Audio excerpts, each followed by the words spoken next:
It's been 12 months since acquittal, and so much has passed us by. Such a scattering with evidence, and some blatant flat-out lies.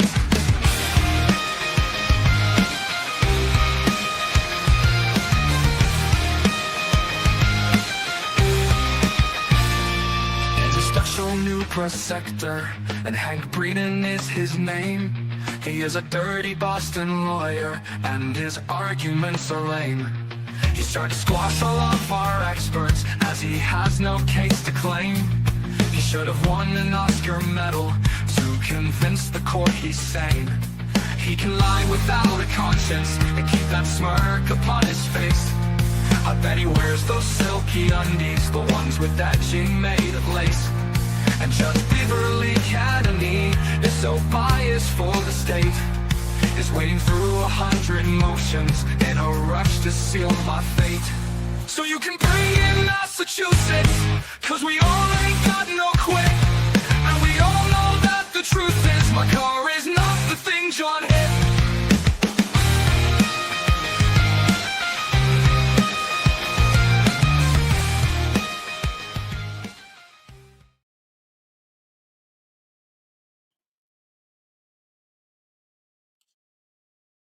Hi, Bri. Welcome.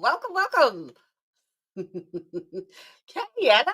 Oh, look at that. Everyone's popping in. We've just finished day 12 and we're heading into 13 and I'm heading into the boudoir to watch it there with you. How are you? There is a very special part in day 12.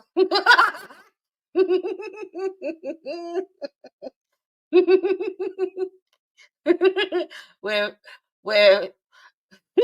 someone had to improvise on the sound effects.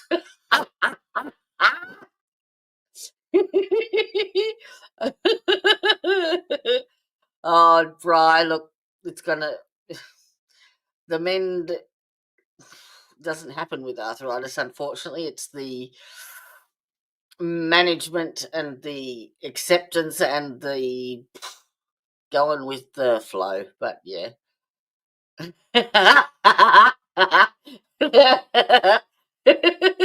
Funny you should mention that.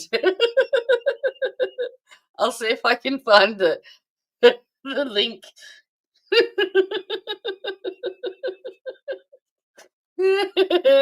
It's amusing.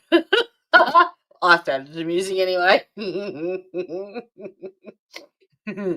All right, I'll get this started and I will. Holy crap. You just woke it up and I'm ready to hit the fart sack.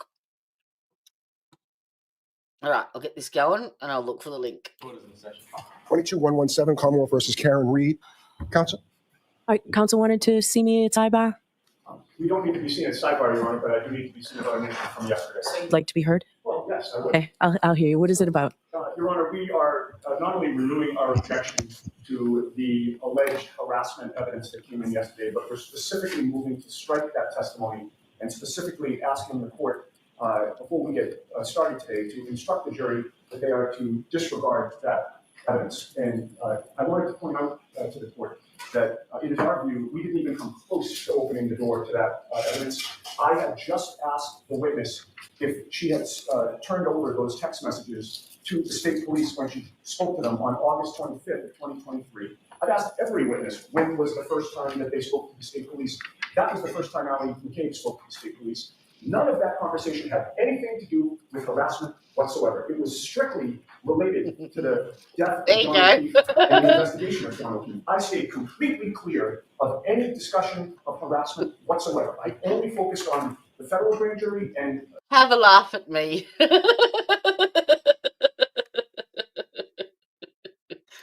The approach by the state police on August 25. I opened no door. I didn't even approach the door.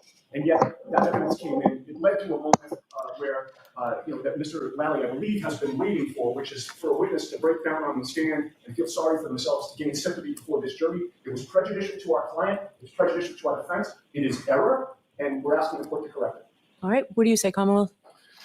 Your Honor, counsel absolutely opened the door as far as the questioning was concerned. It was not just the characterization of the questioning is just simply inaccurate. As far as the questions that were posed to the witness, it was more geared towards why, implying that the witness only provided this after testifying at the other proceeding or being questioned about it in that environment. And that's the only reason that she had these messages. And why hadn't she turned these messages over earlier? And that is in direct response to the harassment that that witness and her entire family, as well as Mr. Albert, had sustained as a result of actions by several different parties, including counsel. So for those reasons, it was proper. There was nothing, I don't think it was more than 5 minutes of testimony concerning it, and it was because counsel opened the door to it. Okay, thank you. All right, so Ms. Gianetti, I remember clearly the lines of inquiry that you initiated. So I disagree with you in the strongest way possible. You've made your record. Your motion's denied. Thank you, Your Honor. Okay, so let's bring in the jurors, please.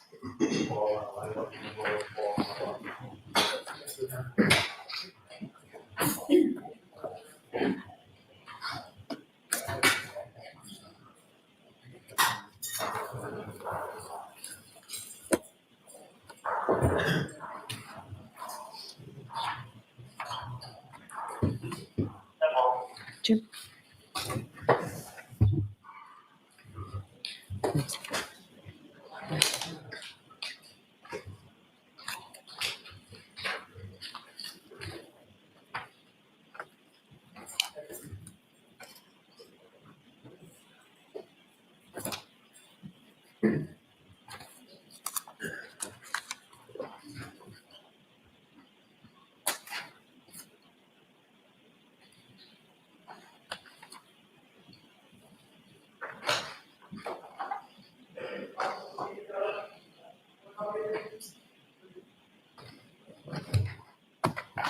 Cindy, thank you. Thank you.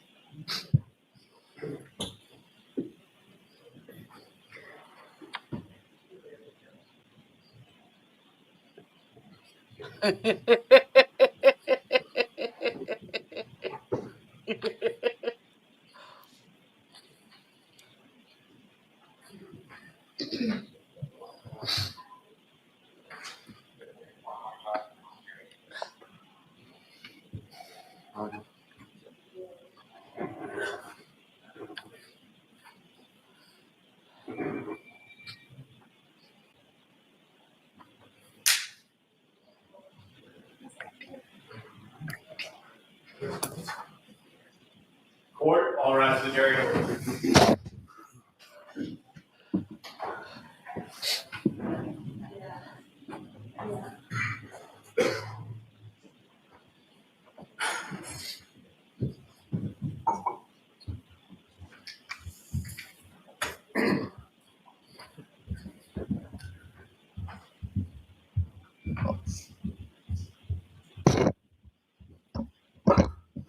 Hear ye, hear ye, hear ye. All parties having anything to do before the Honorable First Justice Beverly Pannoni, now sitting in the Dedham Superior Court, in for the County of Norfolk, draw near, give your attendance, you shall be heard. God save the Commonwealth and this good court. Thank you. You may be seated. Court now session. 22-117, the Commonwealth versus Karen Reed. All right, good morning, counsel. Good morning, Ms. Reed. Good morning, jurors. So I have to ask you those same three questions. Were you all able to follow the instructions and refrain from discussing this with anyone since we left yesterday? Yes. Everyone said yes and nodded affirmatively. Were you also able to follow the instructions and refrain from doing any independent research or investigation into this case? Yes. Everyone said yes or nodded affirmatively. Did anyone happen to see, hear, or read anything about this case since we left the other day? Yes, no. Thank you very much. Everyone said no or shook their heads. All right, may we have Mr. Albert, please?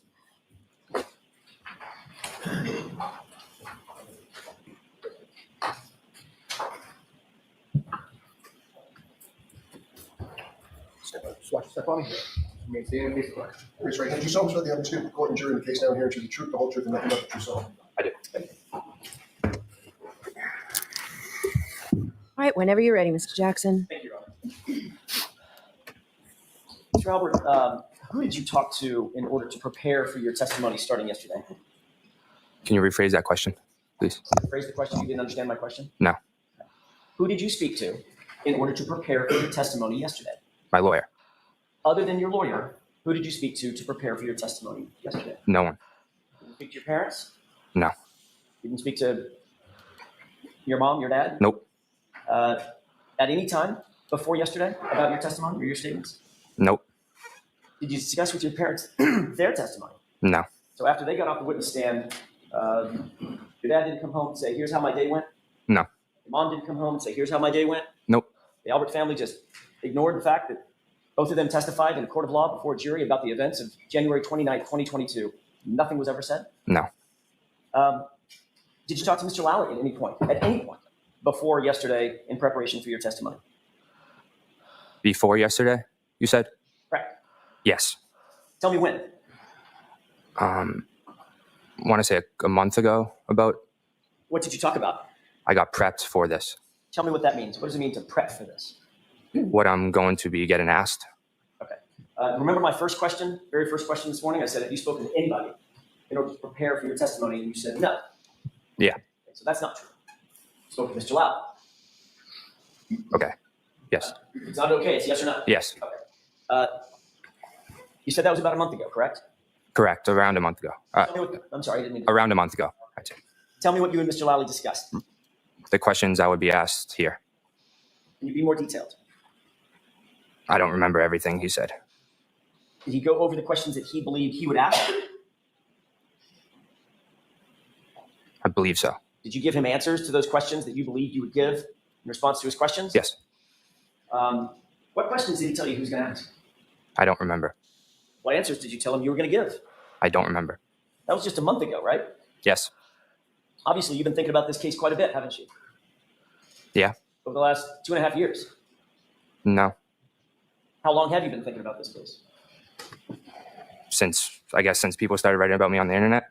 How about since you were at a house where an individual ended up dead on the lawn the next morning?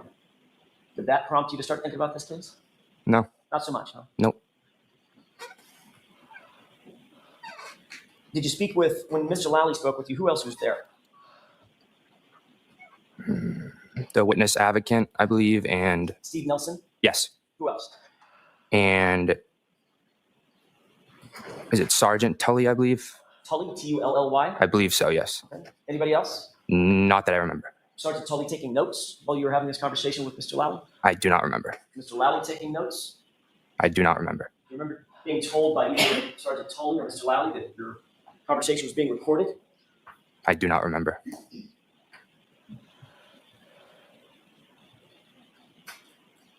How long was that meeting? Say 15 minutes, 20 minutes. Were you given any instructions by either Sergeant Tully or Mr. Lally about your preparation for your testimony? Can you rephrase that, please? Sure. Did they give you any instructions about your the preparation for your testimony? How they wanted you to answer questions? The tone and tenor of your testimony? No. How they wanted you to dress, for instance? No. Other than that time a month ago, have you spoken with Mr. Lally or anybody from the DA's office since then, before yesterday? No. You watched any coverage of this case online? Nope. No social media? No, I don't have social media. No news, coverage? Nope. Nightly news, Channel 25, Channel 5? No. Maybe. National news? Maybe. Blogs? Nope. Perhaps. So literally, according to you, you know zero about the media coverage concerning this case, Commonwealth versus Karen Reed. Correct. Did you talk to Allie before her testimony? No. When was the last time you did talk to Allie before she testified yesterday? I don't remember. Give me an idea. She's one of your best friends. A week ago, a day ago, a month ago. I do not remember. Could have been a year ago? I do not remember. Okay. Could have been 5 years ago. No. Okay. So it's more recently than 5 years ago that you spoke with Allie.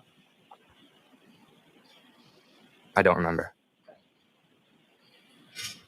So you have no independent recollection as you sit here.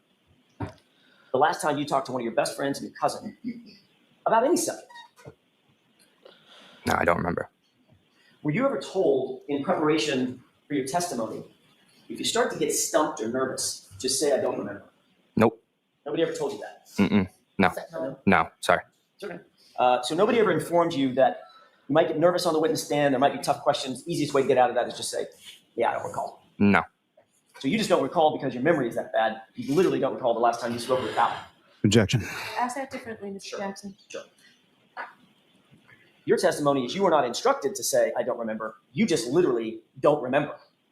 Correct. It's an issue with your memory, not an instruction that you received. Correct. Right. But you do remember 2.5 years ago, you left 34 Fairview at 12:10 a.m., correct? Down to the minute. Correct. Did Mr. Lally, during this meeting that y'all had, did Mr. Lally show you anything? Items of evidence, photographs, videos, anything like that? No. Did you two talk about any evidence that you might see? Photographs, documents, videos? Not that I remember. He didn't show you the series of text messages between you and Miss McCabe, Allie? Must I have don't been. remember. Okay, so you're not saying he didn't. You're just saying again, you just don't remember. Correct. Okay. And this was just a month ago. Around a month. Correct. Could have been sooner than a month. Let me ask that a different way. Could have been more recently than a month. I don't know. Don't know that either. Mm-mm. Is that no? Yeah. No. So, Mr. Albert, you have to answer yes or no, not just. All right. Sorry. Where were you when this meeting a month ago took place? At the DA's office on Shawmut Road. Who contacted you to come to the DA's office? I do not remember that. Don't remember that either. No. Phone call from Mr. Lally, maybe? I don't believe that I received a phone call. Maybe my lawyer did or my father, but I don't know. I don't believe I did. So if your father received a phone call and then told you you need to go to the DA's office to meet with Mr. Lally, that would be a conversation with your dad about your preparation for your testimony, correct? I wouldn't say so. No. You would categorize that as such? No. Okay. Because, of course, even though you went to the DA's office to meet Mr. Lally and a sergeant from the Massachusetts State Police to talk about your testimony, you didn't mention that to your dad. No. You mentioned that to your mom. No. And when you got done with that meeting, Dad didn't ask you, how'd it go, son? Nope. Your mom didn't say, how was that meeting? No. About this massive murder case. Objection. Let me ask you a different way. Do you consider this to be a high-profile murder case? Objection. Saying on relevancy, ask it differently. In your mind, this is an important case, correct? Obviously. Correct. But according to you, it just never comes up in the Albert household. No. Okay. You were asked to look at a couple of text messages yesterday. It's a little bit like this. You seen that before? Yes. When did you see that before? Yesterday. Before yesterday? Had you ever seen that before? On my phone. Yeah. Okay. Other than on your phone when you made the screenshot, had you ever seen that before? Did Mr. Lally ever show it to you? Not that I remember. No. So you two didn't discuss that in your meeting a month or less ago? We could have. I don't remember. But again, you don't remember. Mm-mm. Is that no? No. Did Mr. Lally tell you why he wanted to question you about those text messages? I don't remember. Did Mr. Lally tell you anything about what you might be asked on cross-examination? No. Did he ask you about any videos that you've ever posted? No. Did he ask you about any comments you've ever made online? Nope. Any photos you've ever been in? No. Any fights you've ever been in? Nope. Who's Courtney Proctor? She's friendly with my aunt, Jillian. I'm sorry? My aunt Jillian, she's friendly with. When you say friendly with, describe that. What do you mean by friendly with? I know that they're pretty friendly. Have you ever been to Courtney Proctor's home? Yes. How many times would you say over the years? 4 or 5, maybe. Her family is close to your family, it's fair to say. Not that close. Close though. When you say not that close, but close though, what does that mean? I'd say we're more close when I was younger, not when I got older. Okay. How old are you now? You're 20? Correct.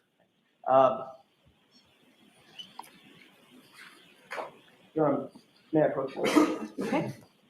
I have a photo I'd like to show Mr. Lally first. May I? Yes. Thank you. Take a look at that photo. And tell me if you recognize it. Just look at it to yourself, please. Let me know after you studied it for a second. Yep. You recognize the photo? Yes. Who's in that photo? Objection.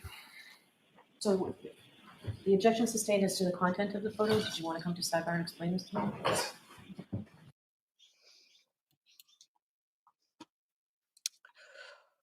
Oh, it's really getting cold here.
May I approach now? Yes. Thank you. Mr. Albert, approximately when was that photograph taken? Objection. No, we can get that, but we'll answer that question. 10 years or less ago, I'd say. I don't. You were the ring bearer in Courtney Proctor's wedding, were you not? Objection. I'll allow that. Correct. So when you say we're friendly, but not that, or we're close rather, but not that close, you were actually close enough to be a member of her wedding party when she was married to her now husband, correct? When I was younger, correct. Well, of course it was when you were younger. It was 10 years ago. Is that yes? Yeah. That's my question. So for at least a decade, your family and the Proctor family has been close enough such that you and Albert were in her wedding, correct? Objection. Ask that differently, Mr. Jackson. For the last, well, at least at that time, 10 years ago, your family was close enough to the Proctor family such that you were a ring bearer in Courtney Proctor's wedding, right? Correct. And who's Courtney Proctor's brother? Michael Proctor. And is Michael Proctor in the photograph that you're looking at? Yes. Person on the far left, Correct. looks like he's in a tuxedo.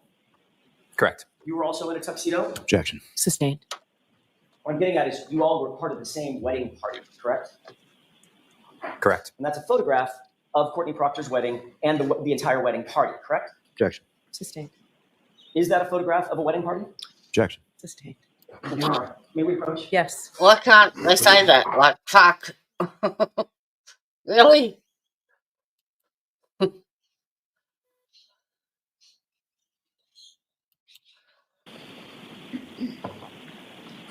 May I approach now? Yes. Thank you.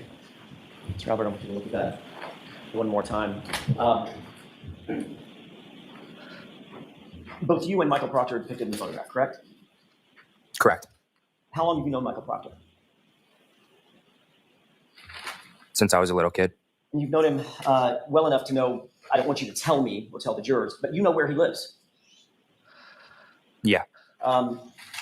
You consider the Proctor family close to your family. Yeah.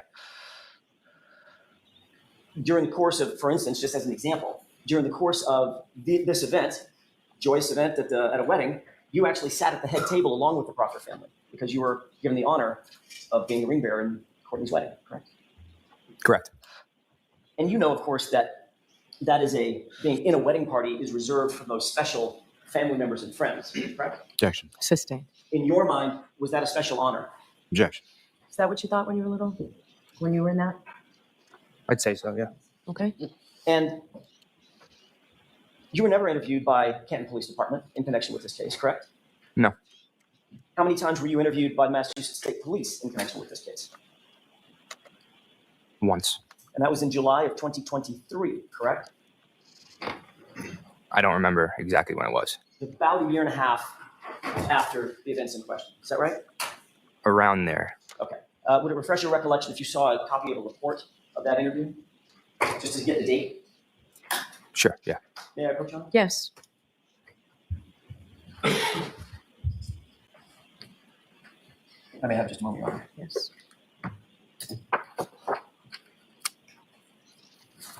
Take a look at paragraph 1. It's in the middle of the paragraph. If you'll just read that to yourself, please.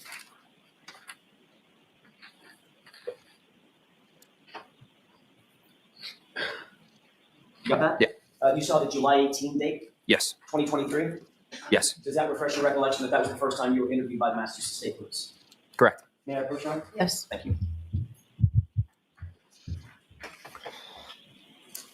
Who conducted that interview? Michael Proctor and one of his partners, I believe. I don't remember. Michael Proctor was the lead investigator that interviewed you, correct?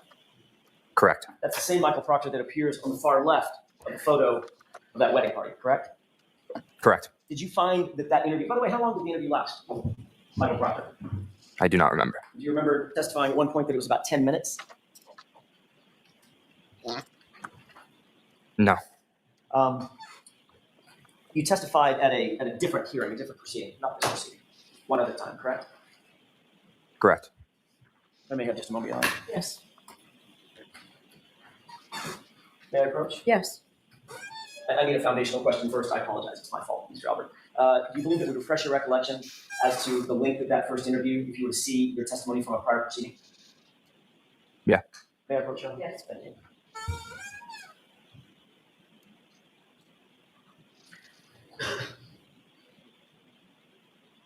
Take a look at this, and I'm going to direct your attention to line 18 and 19 of that transcript. Let me know when you repeat it.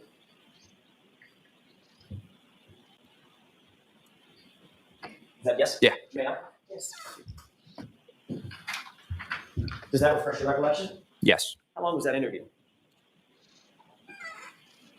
Which interview are you? The interview that you had with Michael Proctor. That's what that question was about, that you just read. I still don't remember. You recall that it says that you testified, question, how long did Objection. the interview last for? Objection sustained where his memory is not refreshed. You can do this differently, you know that. Did this refresh your recollection as to the question and answer, how you answered the question, how long that interview lasted? Yes. Okay. Did you say 10 minutes? Yes. So during the course of that 10-minute conversation that you had with Michael Proctor, what was the tone of that interview? You understand what I mean by tone? I do not understand. Okay. Was it hostile and accusatory? Not that I remember, no. Was it antagonistic or confrontational? Can you use different words, please? Sure. Was he being mean? No. He was being nice, right? Professional, I'd say. Yeah, because you've known him almost your whole life, right? Yes. He was friendly and cordial, Correct. and the interview was comfortable. Say it again. The interview was comfortable. Correct. You didn't feel like you were on the hot seat. No.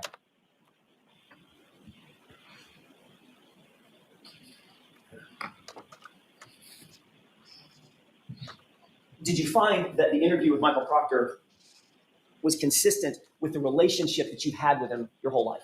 Meaning, he's always been friendly to you. He was just as friendly in that conversation. Not really, no. How was he different? I'd say more professional. Okay. Obviously, he was doing a job, correct?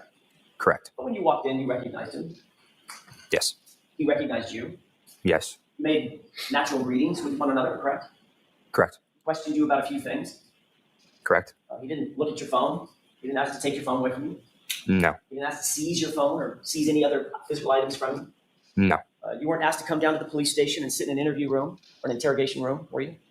No. Matter of fact, where did the conversation take place for those 10 minutes? In the DA's office on Shawmut Road. DA's office on Shawmut Road. Who else was there other than Trooper Proctor and his partner at the time, Trooper Clark? Can you Who repeat? else was there? Was it just Trooper Proctor, Michael Proctor, and Clark? He's not the broadest of sparks, Yes. is he? So just the three of you. Yes. And Trooper Proctor was the one that was sort of leading the conversation. Yes. And then when it was done, he said, "You're free to go." Correct. And he didn't take your phone. Nope. He didn't ask you to look at any text messages. Nope. He didn't look through your phone. Nope. He didn't take any screenshots or videos of your phone or the contents of your phone. Nope. Just let you walk out the door. Correct. Your Honor, may I publish the photo? Why don't you come over here for just 1 second? May I have that, please? Mm-hmm.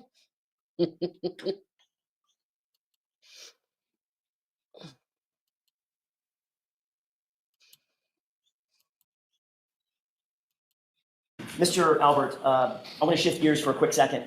On July 27th, you and your attorney appeared at a hearing in a separate proceeding, correct? I don't. Let me ask it a different way. You testified at a different proceeding, not this trial, but a different proceeding. Correct. Okay, you were put under oath, you appeared with your lawyer, you gave testimony, and that's part of what you looked at a second. Correct. But when you met with Michael Proctor, you did not feel the need to take an attorney with you. It was just you, Michael Proctor, and Investigator Clark, correct? Objection. That's sustained. You were asked yesterday about certain texts with your cousin Allie, correct? Correct. Allie is obviously family, Yes. but she's more than family. She's also a good friend of yours. Correct. As a matter of fact, she's one of your best friends. Correct. And at your age, this is not meant to be pejorative, but we're different generations. At your age, your most convenient way of communicating is through text messages, correct? Correct. I mean, if you're going to grab a buddy, say, let's meet at the such and such ball field or whatever, you're going to text him, probably not call Either or. him. Okay. But texting is pretty common between you and your friends. Yes. Texting is certainly common between you and Alan. You've already seen evidence of that, right? Yes. And that's generally how you like to communicate with Alan. I'd say so. Yeah. In fact, when you reached out to her for a ride, there were like 8 text messages back and forth just for a pickup, correct? Correct. Yeah, just move your arm. Sure.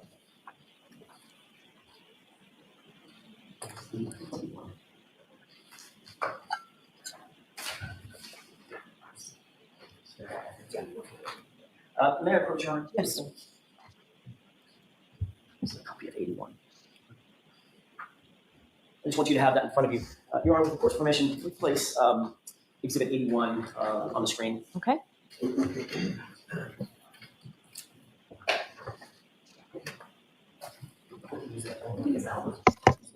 Your Honor, may I approach? I'm going to use the Elmar instead of. Okay. Is there an objection to that? No, Your Honor. May I have that back? I thought you meant approach over here.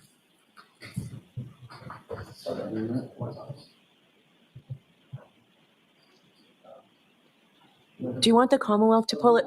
Mr. Jackson, do you want the Commonwealth to pull it up for you?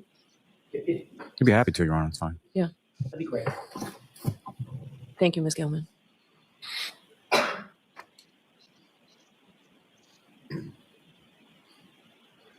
May I approach the witness? Just Yes. mark copy?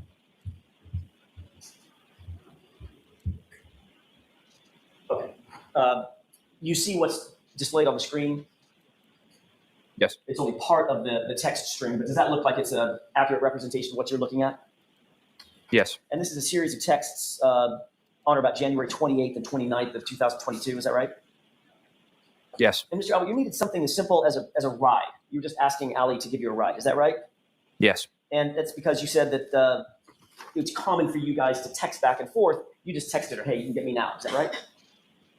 Yes. And then you texted if it's easier. And then she said, okay, I'm dropping people off. And there was an exchange back and forth. Is that right?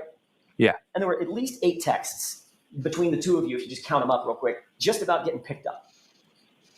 Yeah. But if you scroll down a little bit, after the end of that text string that ends at 12:10 a.m., it says okay. You see the next date? Yes. What date is that? February 20th. That's nearly a month later, correct? Correct. So there was a gap after January 29th, 2022, when you found out that a man had ended up dead on your uncle's lawn. And you and Allie did not text each other for a month, not once. Objection. Sustained as to that form. Ask it differently. Isn't it true that on January 29th, later in the day, you found out about John O'Keefe and his condition, the fact that he died? Objection. Is that true? Did you find out that day? Yes. Okay. So you were well aware of, we can take that down. You were well aware, Mr. Albert, that something very tragic had happened at your uncle's house, Brian Albert's house, right? Correct. And you were aware that you had been at your uncle's house that night, right? Correct. You're also aware that, according to you, Allie McCabe was the one that picked you up and took you from that location. Correct. And notwithstanding the fact of this tragedy, you and Allie didn't text each other one time for a month. Is that right? I don't think that's correct. So where are those texts? We text on other platforms too. So I'd say other apps.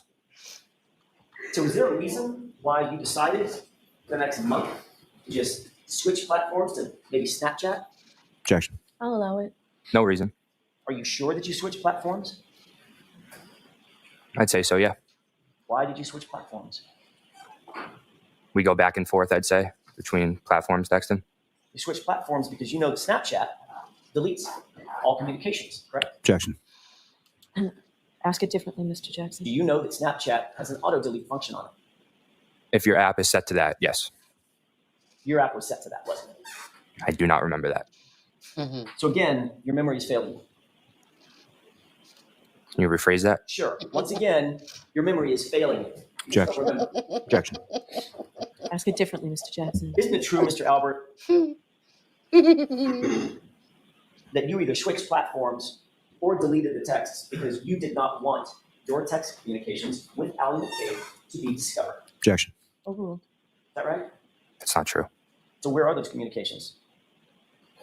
I do not know. Can't produce them right now, can you? I'm not sure. So in the days, hours, and days and weeks following the death of John O'Keefe, your communications with your best friend, Allie, the person who gave you a ride home that night, they're just gone. Right? I'm not sure. You testified that you provided Exhibit 81, what we were just looking at and you're still looking at in front of you, as a screenshot of your communications on January 29th, 2022 with Allie McCabe, correct? It was a screenshot. You say that again? Sorry. You provided that item as a screenshot, not as an actual text to law enforcement. Is that right? I don't believe so. Okay. Do you know what a screenshot is? Yes. What's a screenshot? When you take a picture on your phone. That's a picture from your phone. Yes. Okay. So it is a screenshot. Yes, it is a screenshot. Okay. That's my question. When you met with Michael Proctor in that interview that lasted 10 minutes, Michael Proctor did not get the actual texts underlying that screenshot, did he? No. He never looked for those actual texts, did he? No. He never asked you for those actual texts, did he? No. And you never volunteered to give him those actual texts, did you? I think I volunteered to, yeah. On that day? Oh, no, not on that day. No. Not on that day. You know what a phone extraction is? Not familiar. Okay. Have you ever heard of a phone imaging or a phone extraction or a forensic extraction? Any of those words sound familiar? Not really, no. Michael Proctor never asked you, I think it's fair to say now, given that answer, Michael Proctor never asked you if you could do a phone extraction of your cell phone, did he? No. He never asked if you could take a forensic image of your phone, did he? No. Do you know what metadata is? Nope. You know the dates and times. You take a photo on your phone. Sometimes, well, not sometimes, all the time. It'll capture the date and time of the photo. You know that? Objection. I'll hear this answer and it may end your inquiry. Do you know that? Pretty sure I do, yeah. Have you ever heard of that data, the dates and times and geolocations? Have you ever heard of that referred to as metadata? No. Okay, so I'll just use the word date and time. Okay. You know that on your phone, if you pull up a text, you can go behind the text and see the date and time that it was actually sent or received, right? Yeah. But on a screenshot, you're left with just what's on the screen. You can't go behind the screenshot, right? Yeah. Okay. You provided just the screenshot, ultimately, not the actual text, correct? Correct. But in September of 2023, Michael Proctor's partner, a man by the name of Yuri Buknik, you know that name? Yeah. He contacted you and said he wanted to talk about your text messages, correct? I don't remember. Do you remember that you told Yuri Buknik when he asked about the text messages, you did not have the screenshot anymore. You sent it to your father, Chris. I don't remember that. Do you recall telling Yuri Buknik if he wanted to get the screenshot, you weren't going to give it to him, he'd have to get it from your dad? Do not remember that. Do you remember Trooper Buknik agreeing with you and saying, sure, I'll just call your dad and get it from him? Don't remember that. You don't remember you certainly don't remember ever giving Trooper Buknik a copy of that screenshot. No, I don't remember. Because you didn't, did you? I do not remember. But you did give it to your dad, right? I do not remember. Do you remember anything about this case? Objection, Your Honor. I'll withdraw. To this day, you've never been required to present your phone to any law enforcement agent, have you? Nope. It was never imaged. It was never downloaded. Nope. You still have the same phone? Yes. If you had the actual texts on your phone, why did you provide law enforcement with just a screenshot? Objection. I'll allow that. I'm not sure.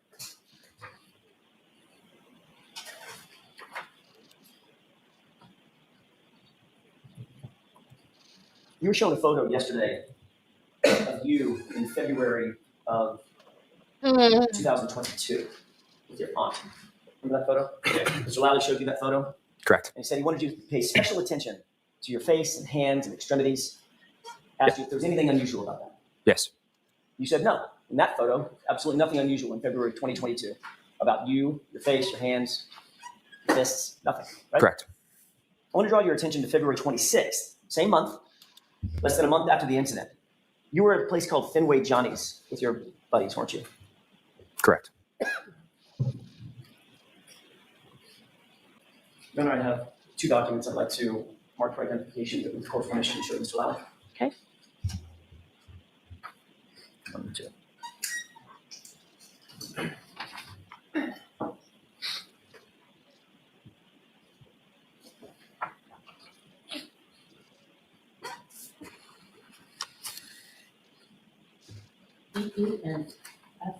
Thank you.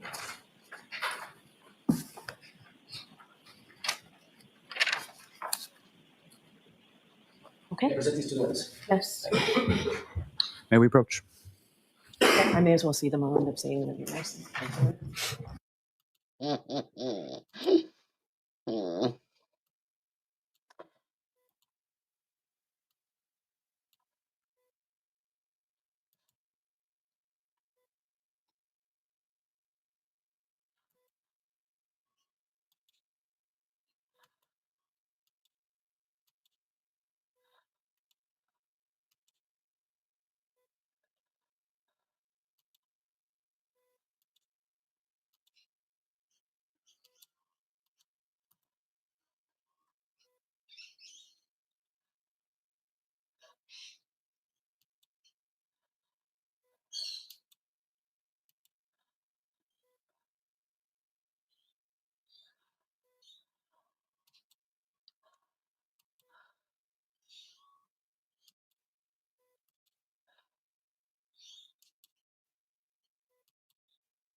So you're putting it in evidence before you display it?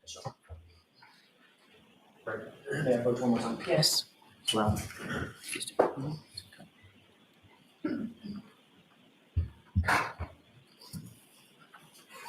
sir, do you recognize those two documents? Yes. Taking a look at the one that's got multiple documents on it, I don't want you to tell me what's on it. Just tell me if you recognize the picture that's in the middle to the right. Yes. Okay. And then looking at the second document, which I believe is marked EE for identification at this point, does that appear to be a true and accurate enlargement of the first thumbnail? Yes. And those were taken on February, that photo was taken on February 26, 2022. Yes. At the place called, I think it's called Fenway Giants, right? Correct. May I publish the... Put it into evidence first. Move for the admission of just EE. So you need to get it to the court recorder. May I, I'm sorry, just FF? May I approach? Yes. EE or FF? Oh, yeah. FF. Okay, give it to Madam Court Reporter to put the exhibit number on it. Exhibit 85 and 180. Excuse me, FF. Yes.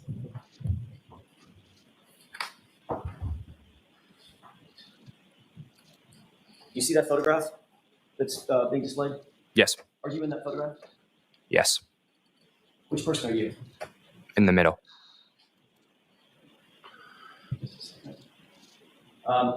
And about what time of day was it? That's you in the middle? Correct. Okay. About what time of day was this taken? Not sure. Was it at an event of some sort, or just you were at a bar? Just at a bar. Okay. I want you to take a look at your right hand. Can you see from there clearly your right hand? Yes. What do you notice about your right hand? It's cut up. Your knuckles are injured, correct? Correct. Now, you didn't take this photo, did you? Nope. That photo was never on your phone. In other words, it wasn't a friend of yours that took the photo. Correct? No. This was taken by an event staff member, is that right? Correct. It was later posted on social media, isn't that right? Correct. You could not access the metadata. You couldn't access the time and date of that photo, correct? I'm not sure what you mean by You that. couldn't manipulate the time or date this photo was taken? No. This photo was completely sort of out of your control, isn't that right? Correct. And it was controlled by the event staff at Fenway Giants.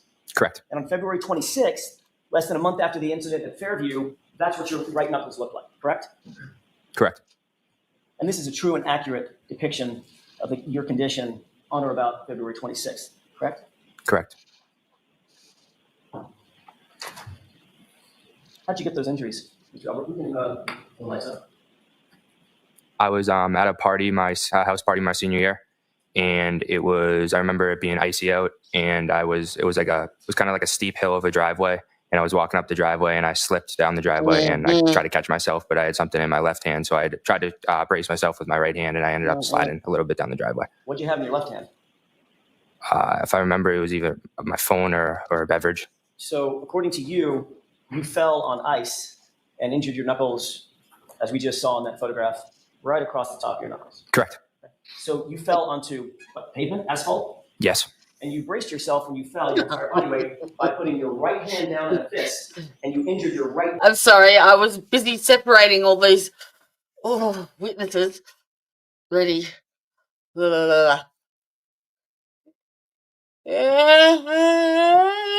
Sorry. To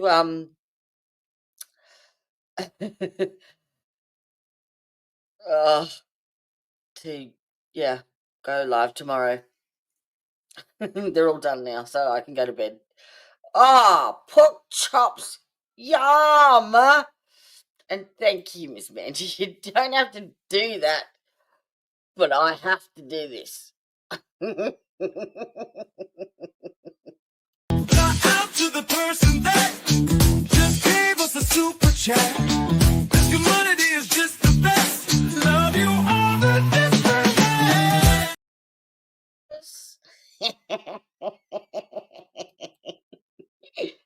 Thank you, my lovely. I cannot even remember what times I have sent you this supposed meeting of the minds. My brain is too bad. Yeah. So it will not be until tomorrow at this point. I will contact you.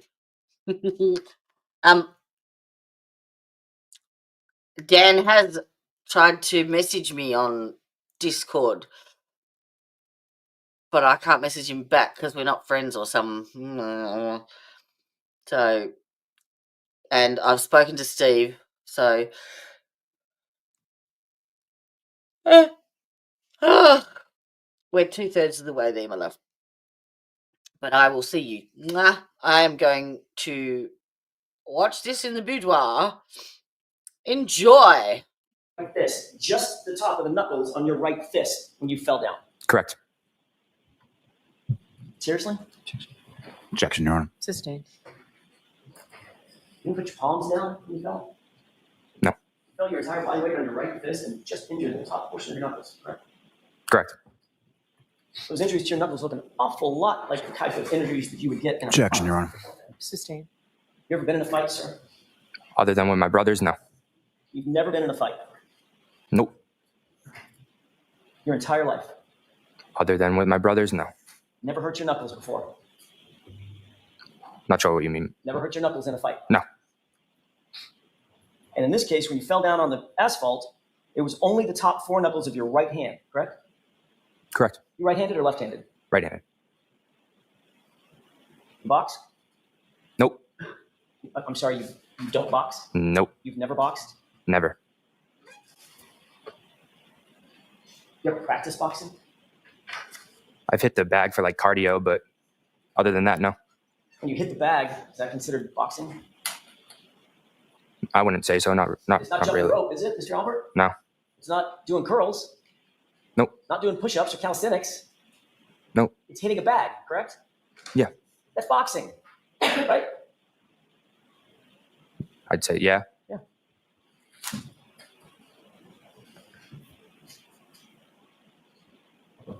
When that photograph was taken at Fenway Johnny's, those knuckles looked like they had been re-injured from a prior injury. No? No. Just falling on the asphalt. Correct. Any other cuts or scrapes from that terrible fall on the asphalt? Objection, Your Honor. I'll rephrase it. Any other cuts or scrapes or injuries from that fall? I don't remember. Just your right knuckles. Yeah.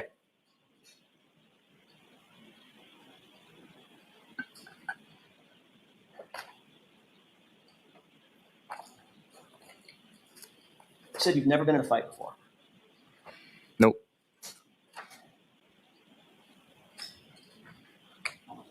Did you post a video? You threatened that you're going to. Objection, Your Honor.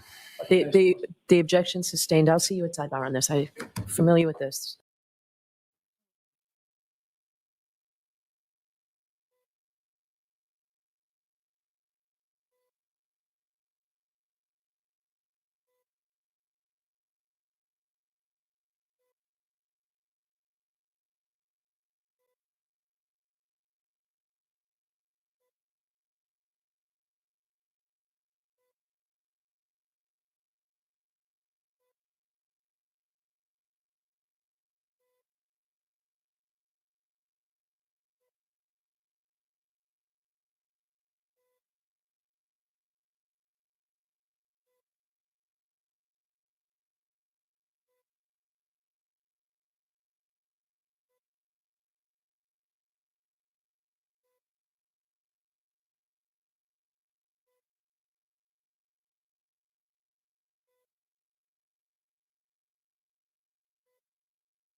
So I'm going to send you out for a recess. We have some work we have to do here. It wasn't early enough for me to get you coffee and bagels. I apologize for that, but we'll be a little bit. So we'll send you out for the morning recess. All rise to the court, please. Here, follow me.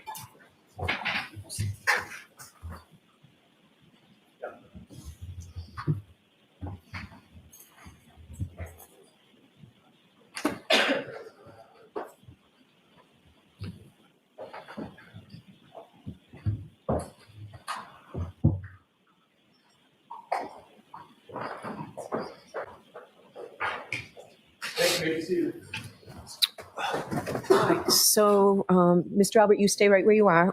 We're going to see a couple of short videos, and then Mr. Jackson will ask you questions, and then Mr. Lally will ask you questions. Then I'll hear from the lawyers, and then I'll take a break, and you'll get a break before we go back. Okay? Yeah. Did you have a lawyer present? No, I do not. Okay. All right. So the first one, are they both on the same? They're separate. I separated them. All right. So let's mark them each for identification. The one I'm holding in my right hand, Bring it up. I'll call Advantage. Okay. That would be GG for identification. Thank you. Good luck.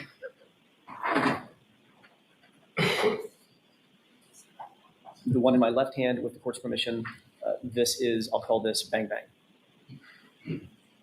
That would be HH for identification. All right. Thank you. All right. So play GG first, please. Yes, sir. Yo, your advantage boys, I will beat all your asses. I promise you, I will fuck you all up. Pull up, bitch. Okay. And the next one, please. You're a bitch, bro. Fuck you. Fuck you, pussy. Be cool, boy. You be knocked out. KO. Bang, bang. Okay. May I inquire, Your Honor? Yes. I'm going to take those two videos one at a time.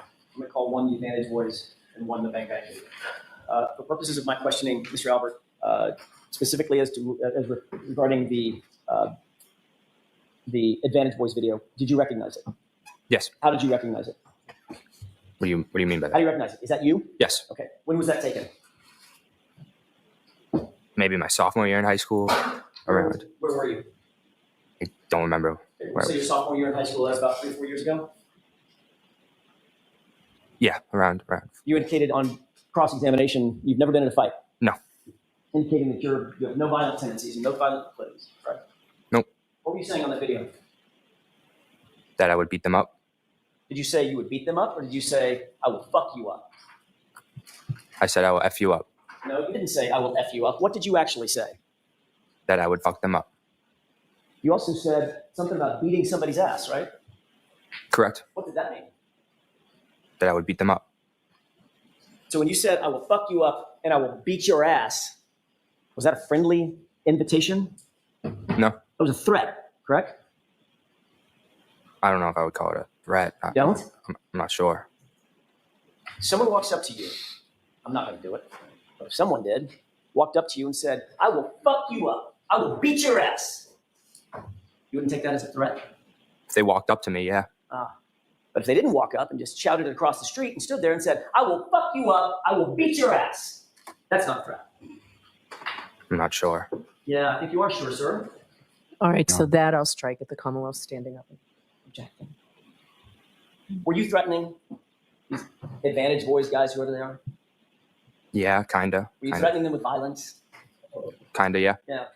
In the second video, you said, fuck you a number of times. And then you said, KO, you said, pull up, KO, bang, bang. Right? Correct. Explain that to me. I'm not sure. Like, explain what I said. Is that a threat? Yeah. Pull up, bitch. Right? Yeah. Who are you talking to? Those same advantage kids. Got it. So you're threatening them yet again a second time. Yeah. What does pull up mean? Like, come by. Yeah, meaning get over here. Mm-hmm. Right? Yep. Because when you do, I'm going to fuck you up. Right? Yeah. Meaning I'm going to fight you and I'm going to put you down. Correct? Correct. That was your threat to them. Correct. Can we get a time on the second one? Of course. When was the second one, the bang bang threat made? Before or after the Advantage Boys? I'm not sure. After? Might have been this same night. I really don't know. Well, you're dressed completely differently, so it's probably not the same night. You would agree with that? Unless I could have changed my shirt. I do that often. Okay. So you changed your shirt, and on the same night, you just decided to threaten the guys twice. Is that what you're saying? Maybe. You're not sure? I'm not sure. Was it around the same time frame? Around you? All right. The fact of the matter is, Mr. Albert, you do like to fight, don't you? Nope. The fact of the matter is, you showed up at another hearing, at another proceeding, to testify, and you showed up with busted knuckles then too, didn't you? I do not remember. July 27th, 2023. Do you remember being at another hearing? Yes. Do you remember being questioned by some attorneys? Yes. Do you remember the question about the condition of your fist literally at the hearing? Yeah. It was obvious to the person that was questioning you that you had an injury to your fist, correct? Objection. That's a student. I'll rephrase that. My apologies, Your Honor. You were asked questions by the questioner about the condition, the physical condition of your fist, weren't you? Correct. And you claimed at that time, well, let me back up for a second and ask a different question. They were asking because you had open injuries on your right knuckles yet again, didn't you? Correct. You said, it must have been hitting a heavy bag, right? Yeah. Boxing again. Hit in the bag, yeah. Just working out, right? Yep. Didn't have any injuries on your left hand, though, did you? No. How many times have you hit a heavy bag? I'm not sure. How many times have you worked out with a heavy bag? That's an unfair question. I'll ask a better one. How many times have you worked out on a heavy bag? I'm not sure. When you work out on a heavy bag, you wrap your hands, don't you? I do not know. I see. So only your right hand gets injured over and over and over and over again, not your left hand. I'm not sure. Even though you punch in the bag with both hands. I'm not sure. Yet again, you're right-handed, aren't you? Yes. So when you throw a haymaker, your hardest punch, that's with your right fist, correct? Objection. I'll allow it. Is that right? I would say they have equal. They're equal. I don't know. Not sure. All right, Mr. Lally. Thank you, Your Honor. Mr. Albert,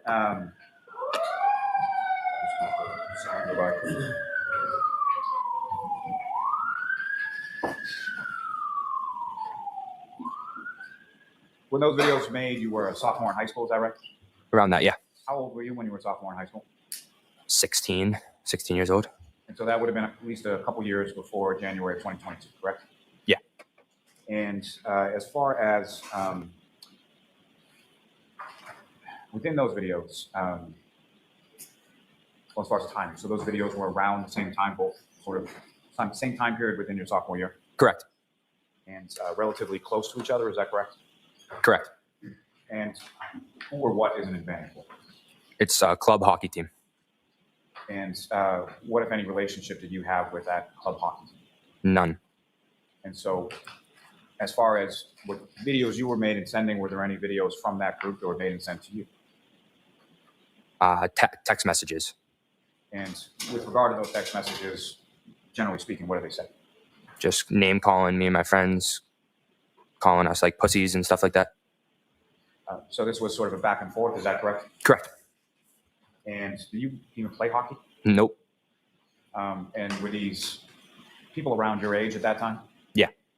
And were they kids from the same town or different? I don't even know where they're from. Did you even really know these kids or what their names were or anything like that? Not at all. And was there ever any sort of physical fight or even a physical interaction with these other kids? Never. Did you ever even meet them face to face? Never. And with regard to Mr. O'Keefe, your neighbor who lived at the top of the street when you lived at Seven Meadows, you ever threaten him? Never. Did he ever threaten you? Never. Did you ever have any sort of back and forth exchange similar to what was up on the screen? Never. I have nothing further. Okay. Your Honor, may I very briefly? You indicated, Mr. Albert, that this was your sophomore year in high school. But you were asked that exact same question under oath, the time frame of these videos in that other hearing, weren't you? I believe so, yes. You indicated under oath in that hearing that it looked like it was your junior or senior year in high school, correct? Maybe I'm not sure Not sure. exactly what I said. Your senior year would have been what year, sir? 2022, 21, 22. Same year John O'Keefe died. Correct. They have money on. Yes. That's all I have this time, Your Honor. Thank you. All right, I will hear you. Your Honor, if we can make the argument outside the presence of the witness. Yes, I'm sorry. I'm going to ask you to step out of the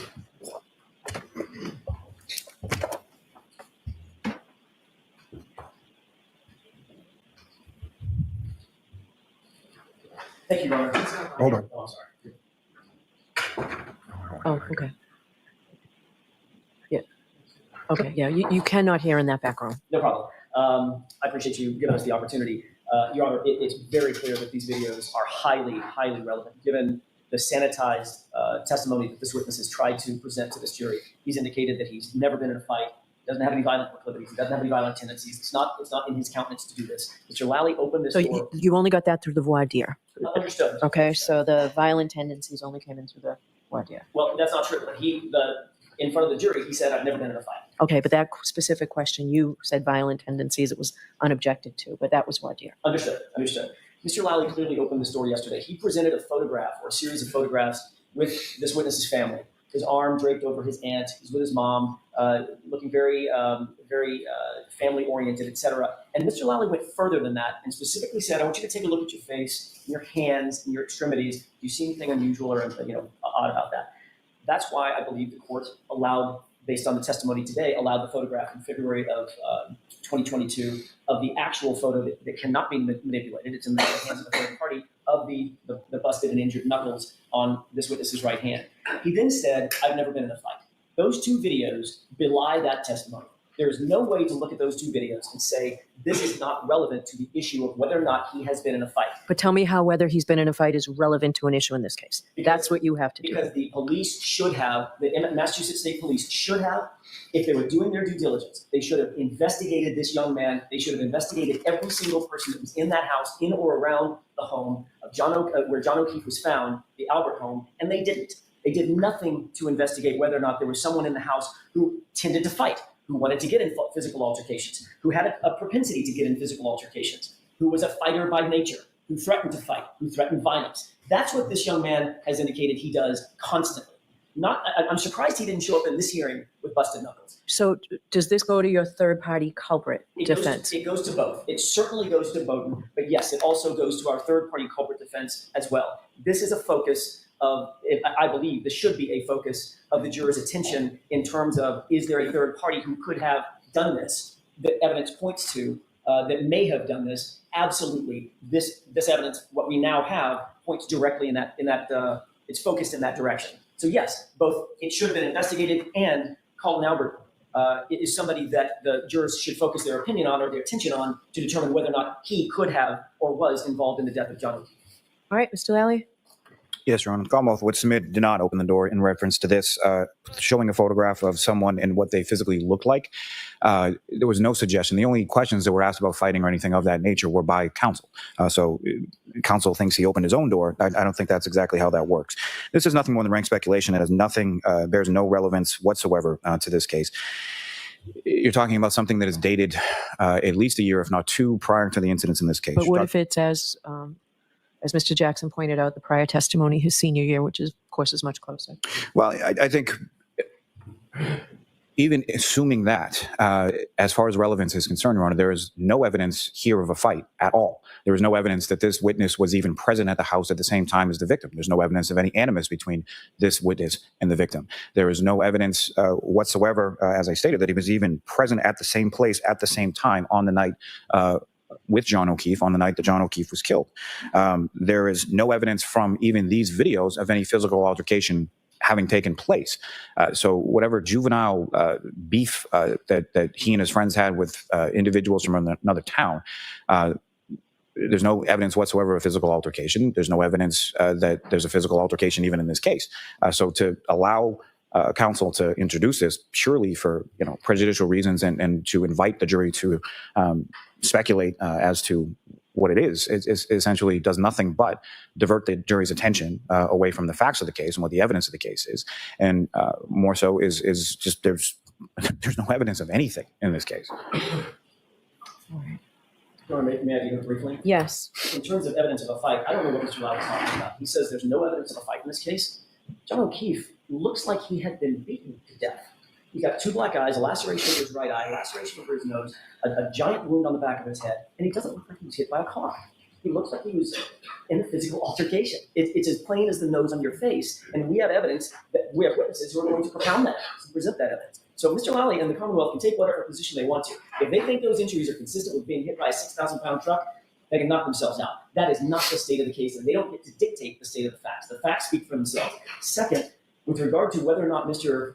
Albert was home that night, or at the home that night, in a position to be able to engage in a physical altercation, which, by the way, takes about that long, that is predicated on his own family members covering for him.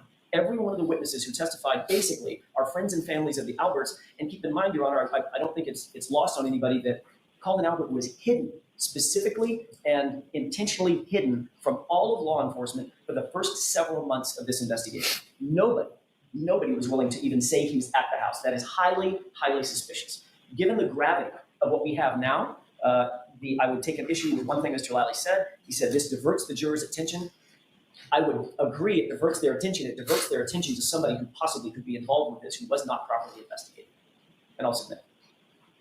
Okay. So may I have those 2 flash drives, please? Yes. No, I was asking them. All right. So I will. Why don't we take a 15-minute recess? I'll look at these and we'll come out. All right.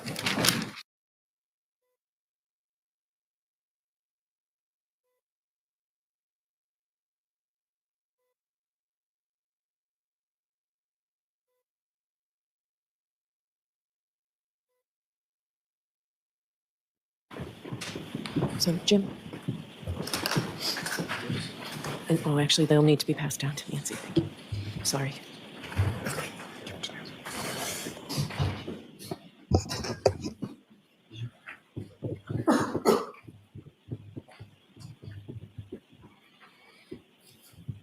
Okay, the witness can take the stand, please.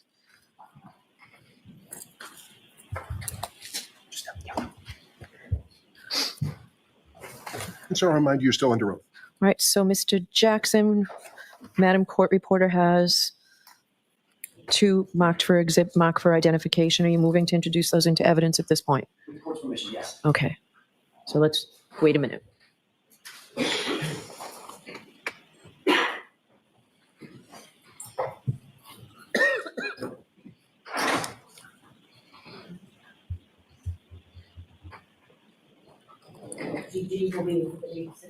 Thank you.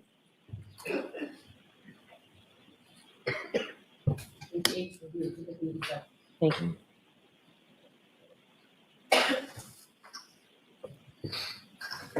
Yes. Thank you. Mr. Albert, before we took a break, you had mentioned that you've never been in a fight. Correct. You stand by that testimony? Correct. I'd like you to take a look at the video. It's been marked for, sorry, it's evidence number 86. I'm going to play this short video for you, and then I'm going to ask you a couple of questions. Yo, your revenge boys. I will beat all your asses. I promise you, I will fuck you all up. Pull up, bitch.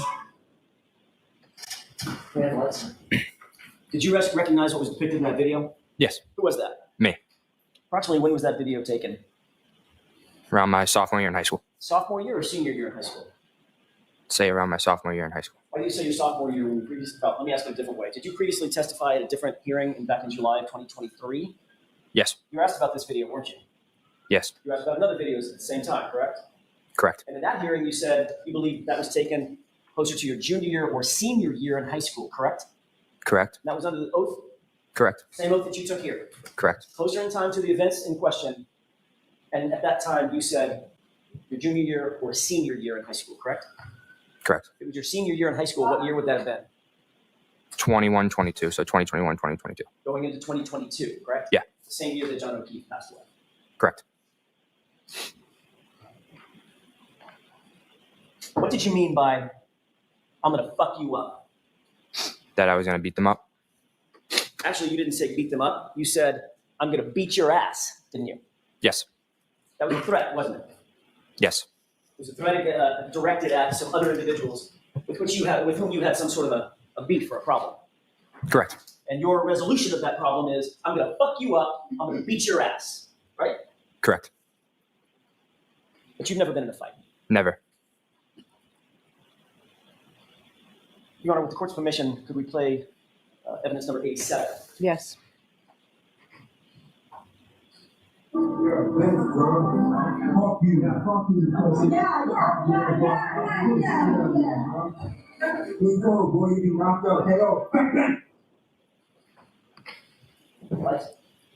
May I inquire? Yes. Mr. Albert, who was that in that video? Me. Was that taken around the same time? Yes. You indicated, you're a bitch, bro. Right? Correct. Was that a threat? Yes. More of an insult? Yeah, more of an insult. Calling someone out? Yep. Making them feel bad? Yeah. Prompting them to maybe fight? Objection, Your Honor. Yeah, I'll ask that question differently, Mr. Jackson. Also called him a pussy, didn't you? Correct. Derogatory comment? Correct. And then you said, KO, bang, bang. Right? Correct. What's KO mean? Knockout. And what does bang, bang mean? I'm not sure, honestly. You were just talking about knocking somebody out. Correct. And the bang, bang just sort of flowed. Exactly. Was that a threat? Yes. And these threats that we just talked about, that we've just seen, these are threats of physical violence, right? Correct. You're not threatening to hurt their feelings or send them a mean text, right? No. You're threatening to kick their ass, right? Correct. To get physical, right? Yes. To ball up your fists and beat the shit out of them. Objection. Can you answer that? Will you answer that, please? Yeah, can you repeat the question? Probably shouldn't. You were threatening to ball up your fist and beat the heck out of them. Objection. I'll allow it. Is that what you were threatening to do? Yes. When you testified in a separate proceeding in July 2023, you actually showed up for questioning live, correct? Yes. And you showed up at the time in July of 2023 with your knuckles busted up again, didn't you? Correct. And you were asked about your knuckles at that time, correct? Correct. And that time you said, oh no, I didn't fall down on black ice and slip and break my fall with my knuckles like you said. Here, you said, oh, I hit a heavy bag and busted my knuckles up on a heavy bag, right? Correct. So that heavy bag was you practicing boxing, right? It was me getting cardio, yes. Which is in a form of fighting, In a form, yeah. punching a bag. Yep. That's how you choose to do your cardio. Sometimes. And you're right-handed, Yes. and it was your right hand that was busted up. Correct. So when you throw your hardest punch, that's with your right hand, isn't it? I'd say, I'm not sure. I'd say they're equal. You're equally strong with both hands. I'd say so. So in your words, you could fuck somebody up with either hand, right? Objection, Your Honor. You answer that. No, I'm not saying that. That's all I have, Your Honor. Okay, Mr. Lally? Thank you, Your Honor.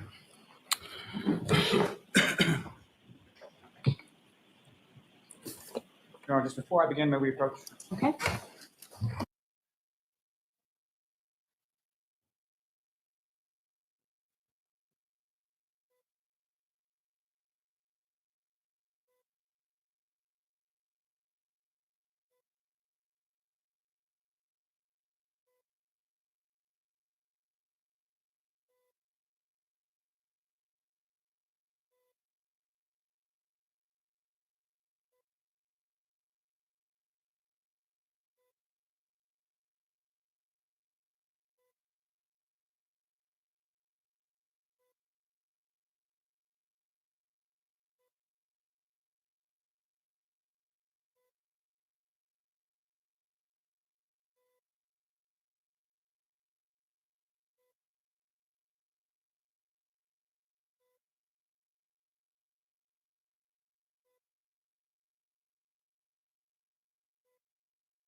Peter?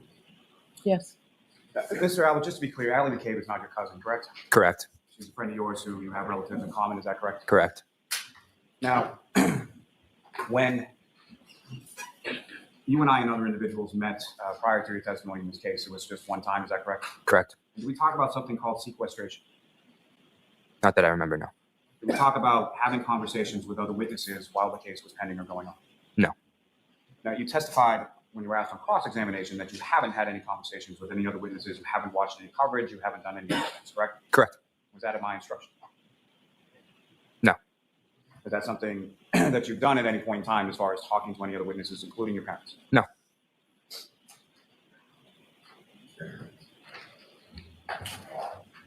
Now, you were asked some questions on cross-examination about your family's relationship sort of with the Proctor family, correct? Correct. And taking the Proctor family as it was put as sort of an entity, what I'm going to ask you about is purely about Trooper Michael Proctor. How many times have you seen him in your life? Maybe 5, 6 times. And when about would those be, and what would the nature of those interactions be? Other than when I got interviewed last time with Trooper Proctor and one of his partners, other than that, I didn't see him for years, I want to say, since I was a young kid. And when you were a young kid, just so we're clear, as far as young, how young is young? Maybe saw him. I could have seen him at like a football game or something, but other than that, like pretty young, like 12, 11, 13 years old. And where about, or what was the context in which you would have seen him? Was it you and him together, or was it a group setting, family? How would you have come into contact with him? We've been over the grandmother's house a couple of times, but that's pretty much the only time I would see him. Now, as far as the photograph that you were shown, as far as the wedding was concerned, you were a ring bearer in that wedding? Correct. And that was over 10 years ago, you said? Yes. But how old would you have been in that particular photograph or in that particular wedding? If I had to guess, 8 or 9, maybe around there. Do you have any independent memory of that wedding or anything about that wedding? None.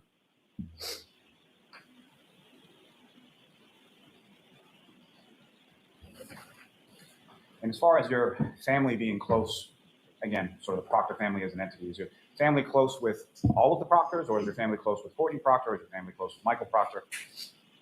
Mostly just like my aunt and my mom's friendly with Courtney, I'd say. Not really close with Michael.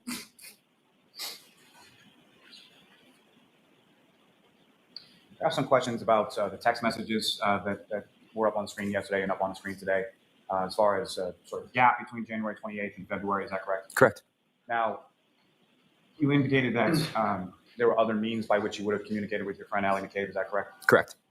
Is that consistent with, is that only Allie McCabe, or is that consistent with other friends that you would communicate with? All my friends. You would sort of switch between call, text, Snapchat, other apps, things like that? Exactly. And the top of that screen was the text messages regarding picking you up from 34 Fairview on January 28th or 29th, correct? Correct. Do you have any idea when the last time was? The text before that, was it days, weeks, months? Not sure. That period sort of... Thank you. Yep. That period of sort of January 28th into February, is that, how would you characterize that? Is that a normal gap between times that you would have text communications with Allie McCabe? On iMessage, yeah, I would say so, yeah. And from the photographs that you were shown yesterday during your direct examination when I was asking you questions, those were photographs from February 11th of 2022, correct? Correct. And Ms. McCabe was present at the house for your cousin Jack coming home from the Marine Corps as well? Correct. You saw her on February 11th, correct? Yes. Now, the other photographs that you were shown today at some sort of bar or establishment, were those taken before or after the time at your uncle's house when your cousin Jack came home from the Marines? After. And after by days, weeks, if you know? Weeks. With regard to questions you were asked about injuries to your hand, those are two separate incidents, one in February when you slipped on ice, is that correct? Correct. And one in July when you had struck a heavy bag, correct? Correct. When you struck a heavy bag and got sort of injuries on your hands, were you wearing anything on your hand when you hit the heavy bag? Nothing, nope. Have you received any sort of training in boxing, taking classes, anything like that? Never. So it's something you do as part of your workout, correct? Correct. You're an athlete, correct? I'd like to say so, yeah. You played sports in high school, correct? Yeah. And at least at the beginning of college, you played sports in college, correct? Correct. Now, you were asked about things about that February 26th photo at, it was was Fenway Johnny's, is that where it was? Correct. And you were asked about control over the photograph, correct?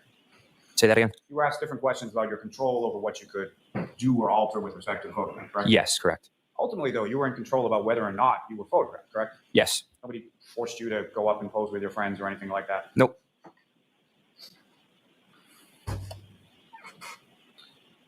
Now, as far as those videos that you were just shown, how old were you?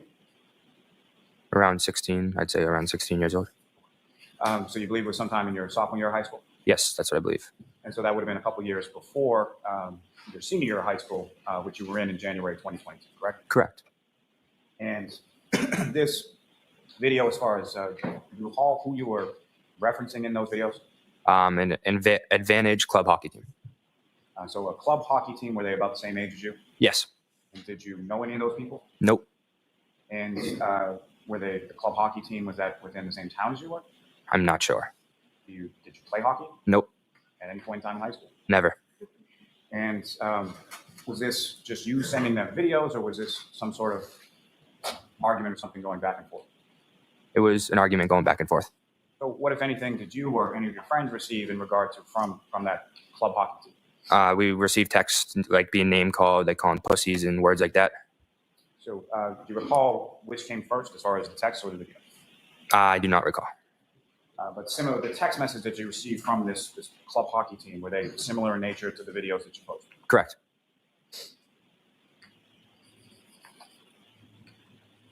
you recall what the argument was about with this other group of kids from this club hockey team? Yeah, it was the girls in our friend group. A couple of the girls in our friend group like hung out with them a few times. So like all my guy friends got a little salty about it. So that's why we kind of sent videos back and forth. So you were teenage kids arguing about girls, correct? Exactly. And at any point in time, did your friend group and this club hockey team ever meet up at all? Never. Any sort of physical altercation or anything like that? Nope. And you indicated that you've never really been in a fight except for with your brothers, correct? Correct. And when you would get in a fight with your brothers, how old were you then?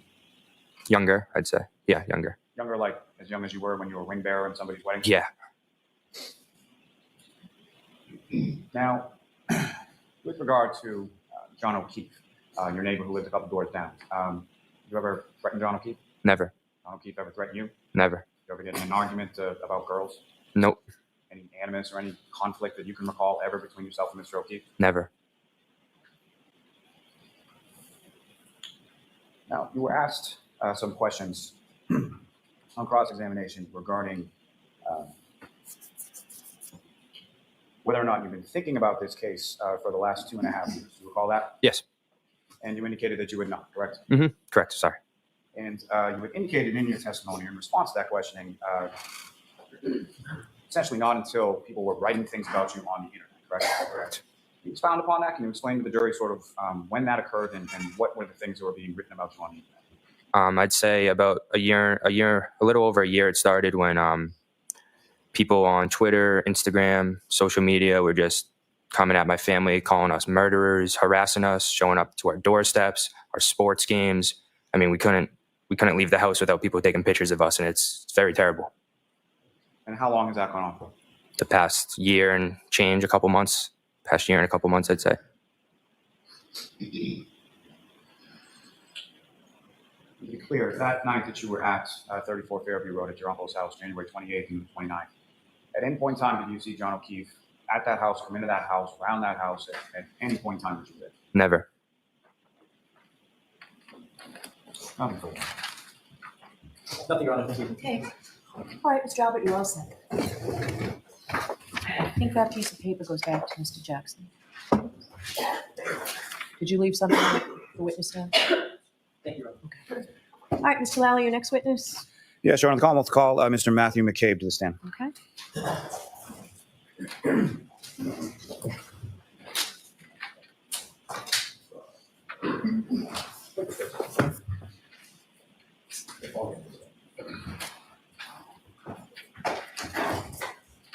Step right up. Watch the step. Remain standing and face the court. Do you solemnly swear the evidence given to the court and jury in the case now here to be the truth, the whole truth, and nothing but the truth, so help you God? I do. Thank you. You take this seat. Ooh.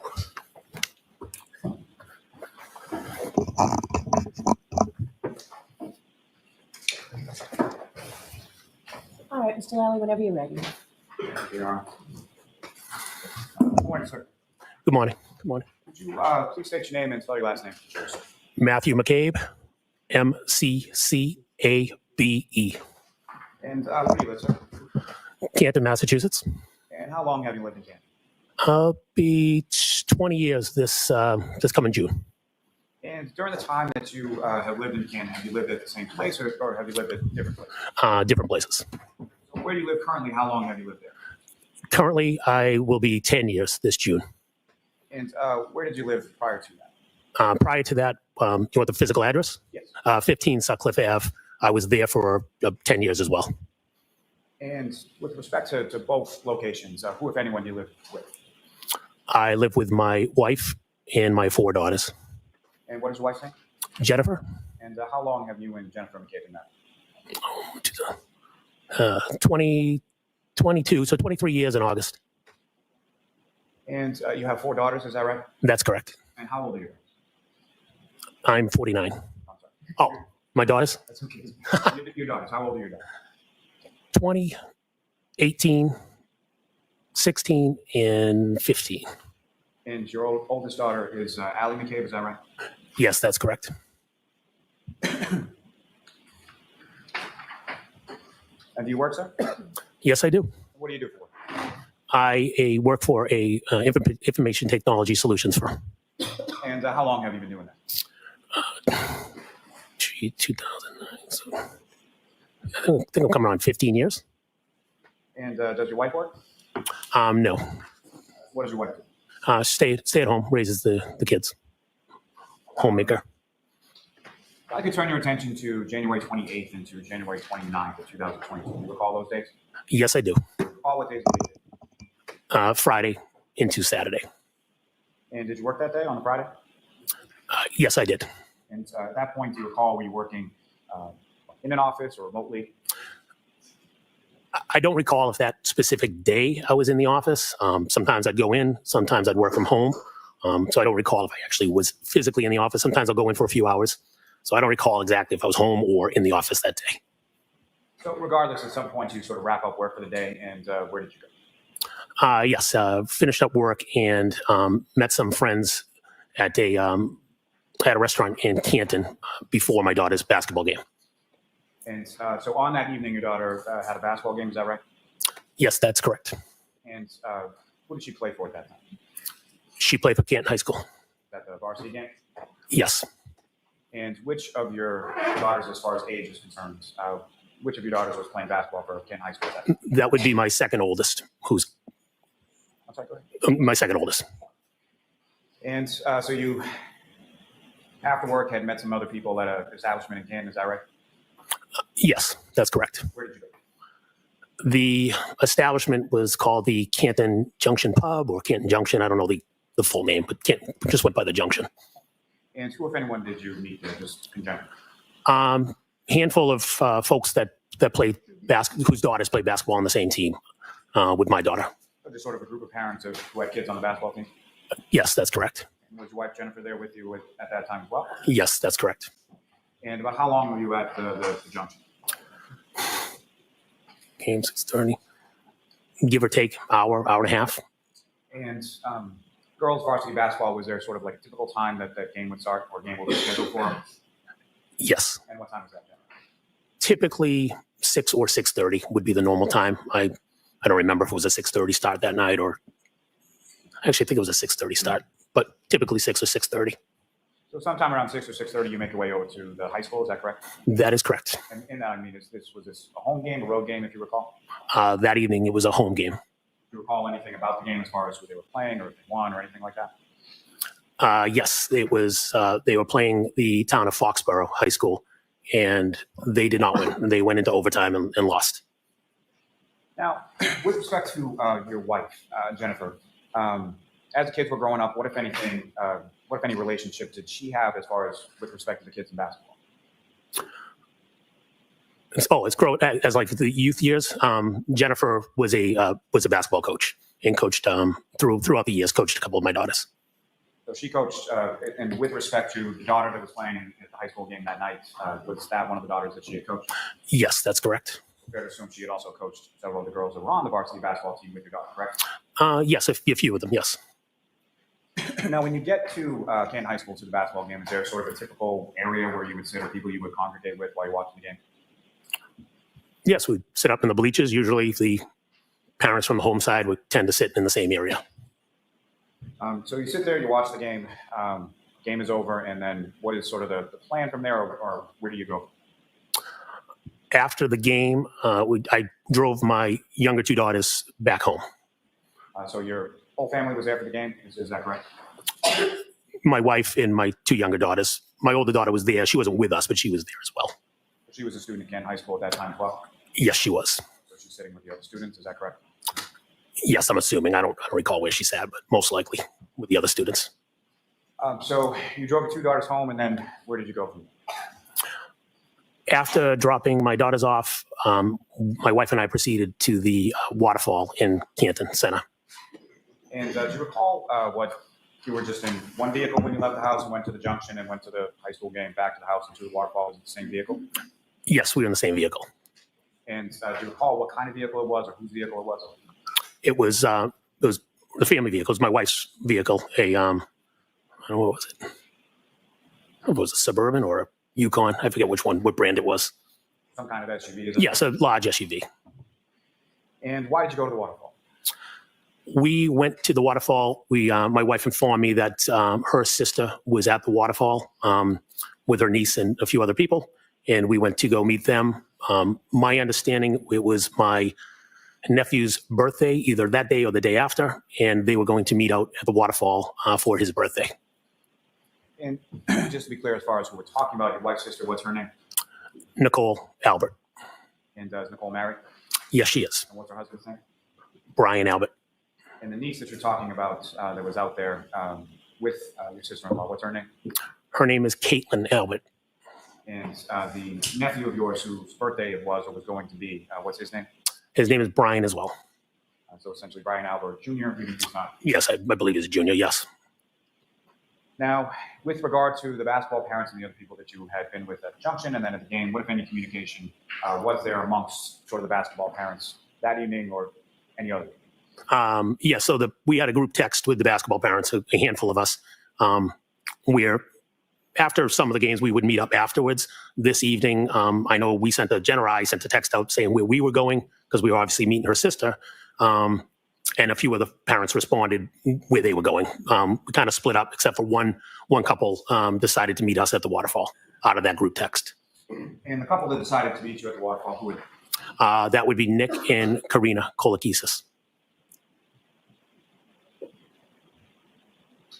Yeah. When you arrive at the waterfall, you and your wife, do you recall where it was that you parked in relation to the waterfall?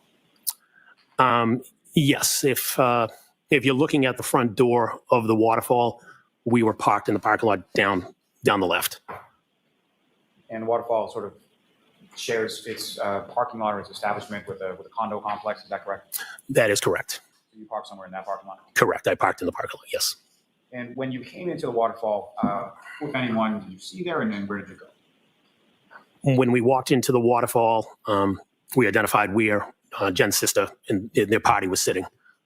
And where were they sitting in relation to the waterfall? When you walk in the front door, I believe there's 3 long tables that are set up. They were in the third long table closest to the bar. Across from, there was also a band. They were right across from a little band. There was a live band there as well? Yes, there was. Now, prior to you and your wife entering into the waterfall, can you recall what, if anything, you did, or who, if anyone, you were talking to in the parking lot? Yes, on the car ride from my house to the waterfall, and while I was in the parking lot, I was talking to a friend of mine on the phone. And do you recall just generally what the conversation was about? Yes, I do. What was it? It was about my oldest daughter, Allie, who we mentioned. It was about her hockey team and her hockey coach. I was talking to one of the hockey coaches. And when you were talking to this person, this is inside the car, is that correct? That is correct. And despite it being sort of your wife's car, was your phone hooked up to the speakers? Did you have Bluetooth or anything like that? I don't know if I connected mine to the Bluetooth or not. I don't recall if I was connected to the Bluetooth. not. I know my phone connects, so possibly. I don't know for sure if it was 100% connected that evening. Now, with respect to it being your wife's car, is there, when both of you are in the car, is there sort of a default as to which of your phones would connect to the Bluetooth, yours versus hers? If look at it that way, it would be my wife's because it was her car. So the car would probably recognize her device over your device, correct? That is correct. Now, Actually, I started the call definitely on my phone because my kids were, I was on the call for a while. So I think I had the kids still in the car when I was dropping them off. So I wouldn't have them listening to the call. So I must have been on, again, I don't remember, but I must have been listening on my, holding it in my hand. and when you come into the waterfall to your call, by what time happens? 9 o'clock, give or take a couple minutes. And again, you come over to a table closest to the bar, and who's in the group when you get there? When we arrived, it was Nicole, Caitlin, Caitlin's boyfriend, Tristan, Chris Albert, and Julie Albert. We were also joined by Nick Kolakisas, who I mentioned. I just don't remember if Nick was already in or if Nick walked in right after me, but Nick and I, we got there similar times. I just don't know if he was already sitting in the bar or standing there when I walked in, or if he came in right after. Oh, and Jen, obviously. And to be clear, people that were with you at this high top table in this sort of group, either them that you're talking about or throughout the course of the evening, these were people that were either sort of family or friends of yours or your wife's? Oh, yes, that's correct. Yeah, family and friends, correct.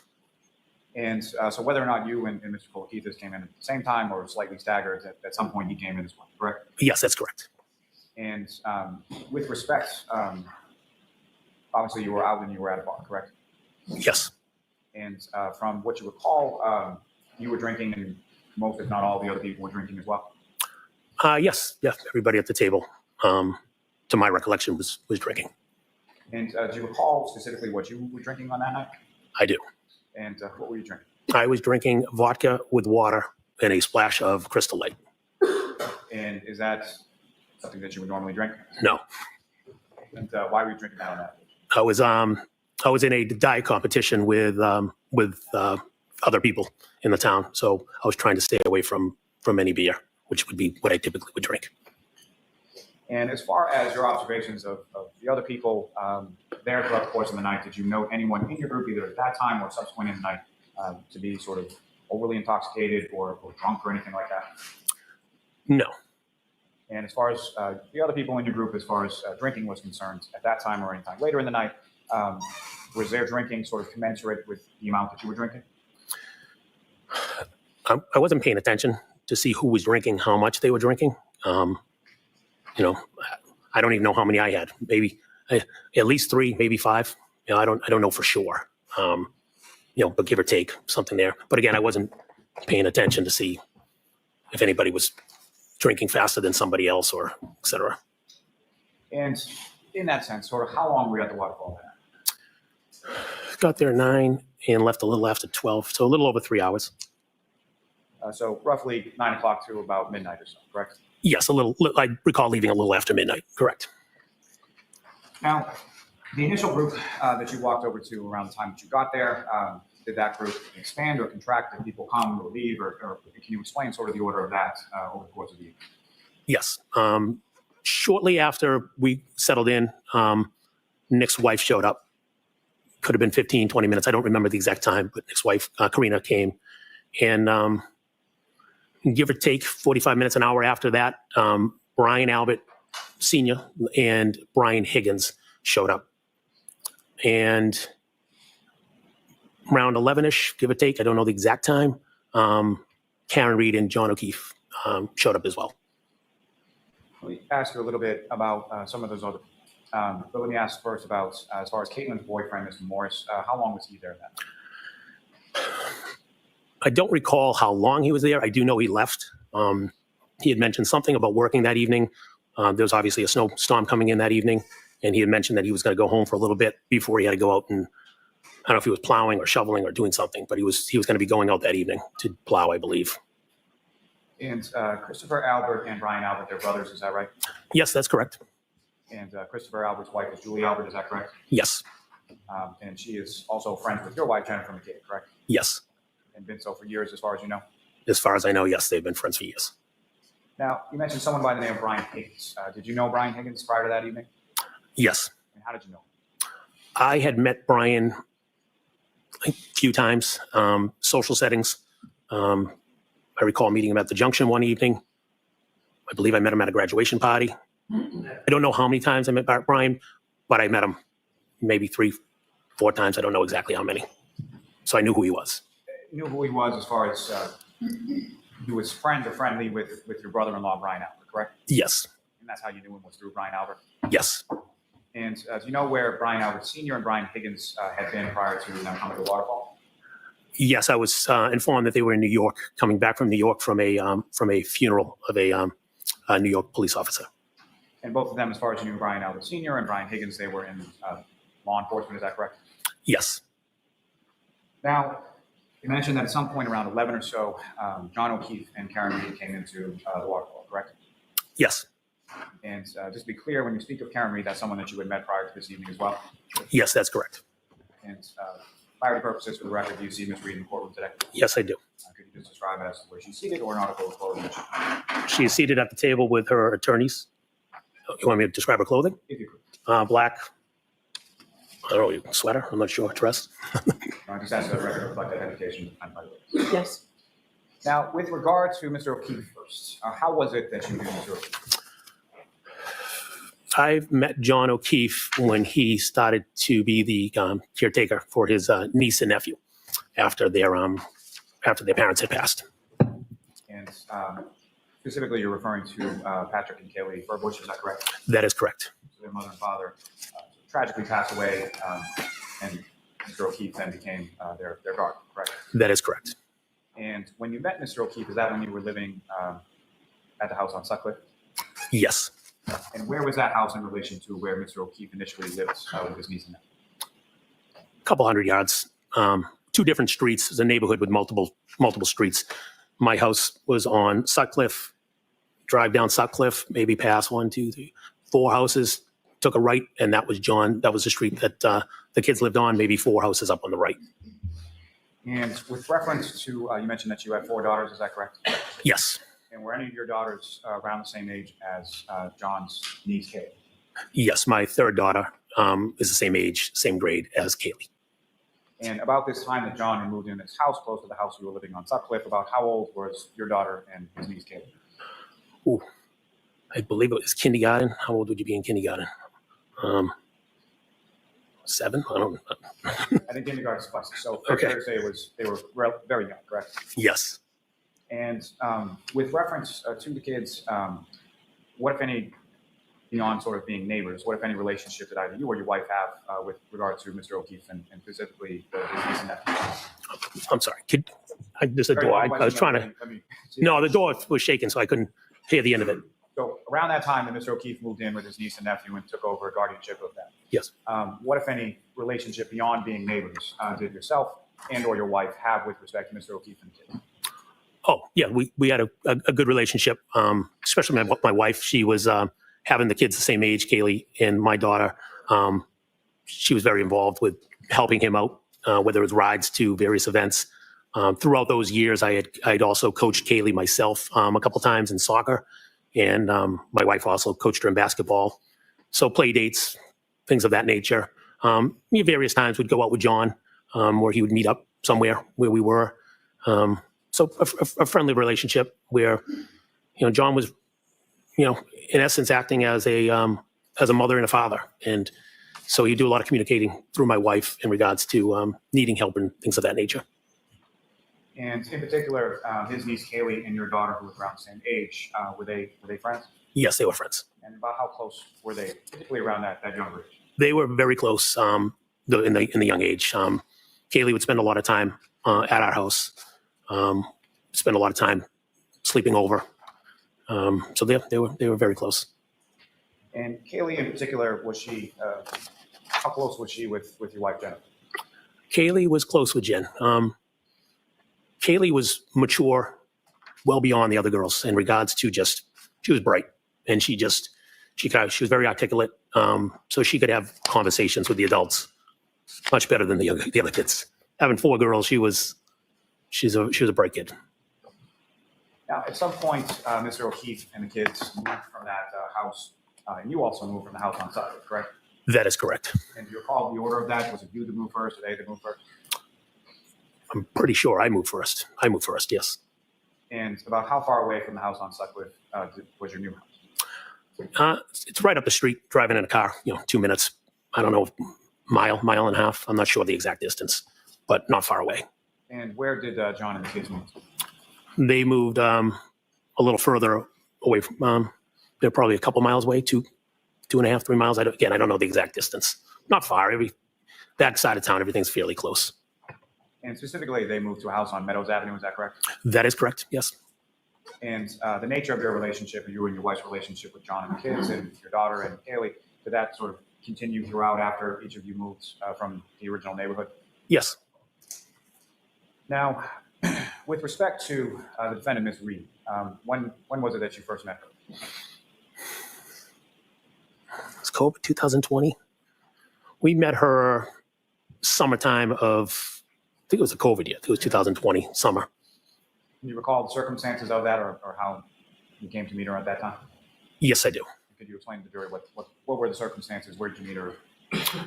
John had reached out to my wife, Jen. It was on a Saturday. I don't know if they connected that Saturday or the Friday, but they connected. John asked if he could come by the house with the kids. We have a pool, so he wanted to come by with the kids swimming and wanted to introduce Karen to us. Specifically wanted to introduce Karen to my wife, Jen. You know why that was? Yes, because they were dating, and he informed my wife.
I recall, but definitely on the edge of the long table.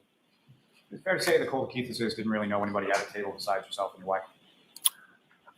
Fair to say, they obviously knew who John was. They have a daughter as well, the same age as Kaylee. I don't know if they hung out with them, but fair to say that obviously it was my family and was there, Jen's family. So yes, I'd say in general, correct. You got water.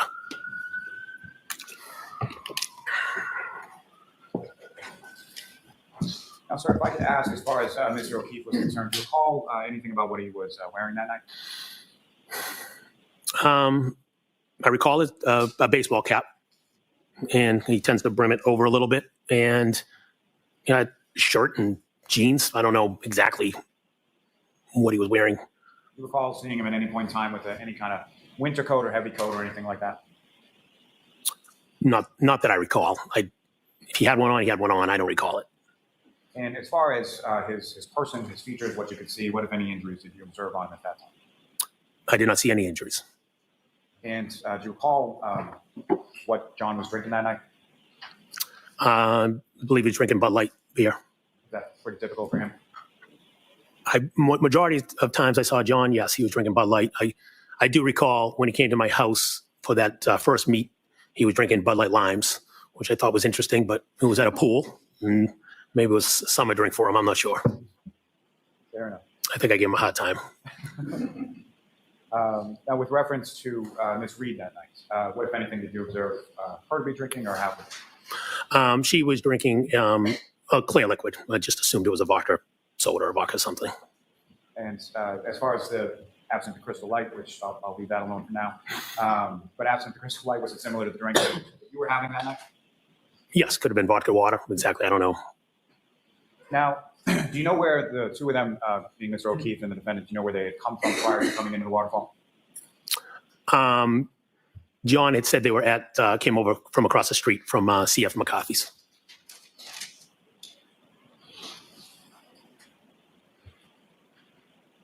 Now, let me ask you, as far as you were going to the waterfall, or your understanding was that it was your nephew, Brian Albert Jr.'s birthday, correct? Yes. And was he at the waterfall any time that you were there? No. And at some point, did you learn where he was? Yes, I learned he was still home. And was there any conversation, or do you know why he was still home? My understanding is I thought we were waiting for him. He never showed up. My understanding was he chose to stay home.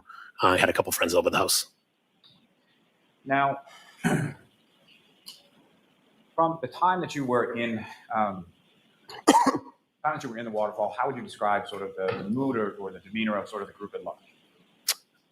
Everybody was just having a good time, hanging out, socializing, talking. As I said, there was a live band playing for a little bit, and just a normal evening. And as far as the defendant and Mr. O'Keefe are concerned, from what you could see or your observations, was there any sort of fighting or arguing or anything like that you observed between the two of them over the course of the evening at the waterfall? No, I did not.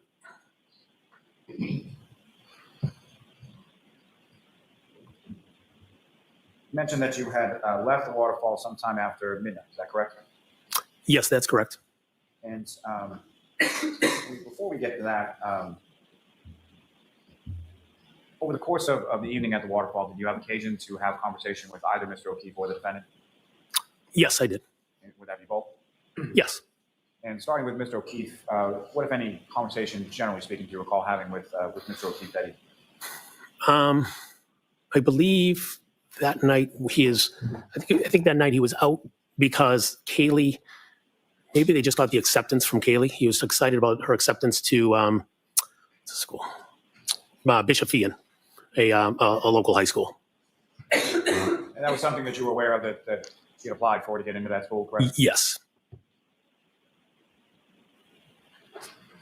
And with respect to Ms. Reed, what, if any, conversations you recall in regard to her?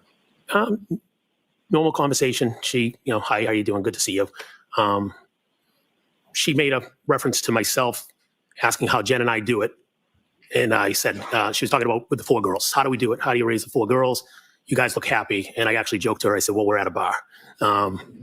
Considering, it's obviously any marriage will tell you have your ups and downs. But brief, conversational, nothing of any substance. Just good to see you. Now, this time that you're talking about that you're leaving shortly after midnight, is that around the time that sort of the bar was winding down for the evening? Yes. The band that had been playing before, were they still playing? Or had they... No, they had stopped earlier, before 12. I don't remember the exact time, but they definitely stopped earlier. There were some people there, but our table was definitely the last table to wrap it up. Well, some people left before me, but the band was packing up packing up all their equipment. And so in that vein, if you recall, can you tell the jury sort of the order of people from your group and when they left and things of that? Yes. So Brian, Albert, Brian Higgins, and Nicole were packed up, leaving before us. Then my wife, Karen, Karina, John and Chris, they started leaving before us. I think John was delayed, but they walked out, and Nick and I were the last two at the table. I recall us picking up some of the empty glasses and beer bottles, and because I said the bar was right behind us, so I recall picking up the glasses and some of the bottles and bring them to the bar, as well as a couple of the members of the band were sitting on the edge of the bar, and just some brief conversation with them. Good job, guys coming back, things of that nature. And then Nick and I walked out. Now, over the course of the evening at the waterfall, while you were there, what, if any, conversation was had amongst the group in regard to any plans or where to next, or where people were going after the waterfall? Yes. As mentioned, thought we were going to meet my nephew. He didn't come out. We found out he had a few friends at the house. When Brian and Nicole were leaving, they had mentioned that Brian was at the house with a couple friends, and we were welcome to come back and have a celebratory drink for his birthday. So he had extended an invite to the table, like, hey, who's ever around wants to come back, you're welcome. So that was sort of extended to the entirety of the group, is that correct? That is correct. And so what was your understanding, at least as far as your plan, you and your wife, Jennifer, when you were leaving the waterfall? That we'd be stopping by Brian and Nicole's house. And so prior to that discussion regarding stopping by your brother-in-law, Brian Albert's house, what, if any, discussion was there in regard to to his brother, Christopher Albert? Let me ask you this. What, if any, other discussion, other than going to your brother-in-law, Brian Albert's house, was there at the table in regard to places to go after? Yes. There was discussion about going to D&E Pizza. That's a pizza sub shop that Chris Albert owns in Canton Center, which is 100 yards, whatever, across the street from the waterfall.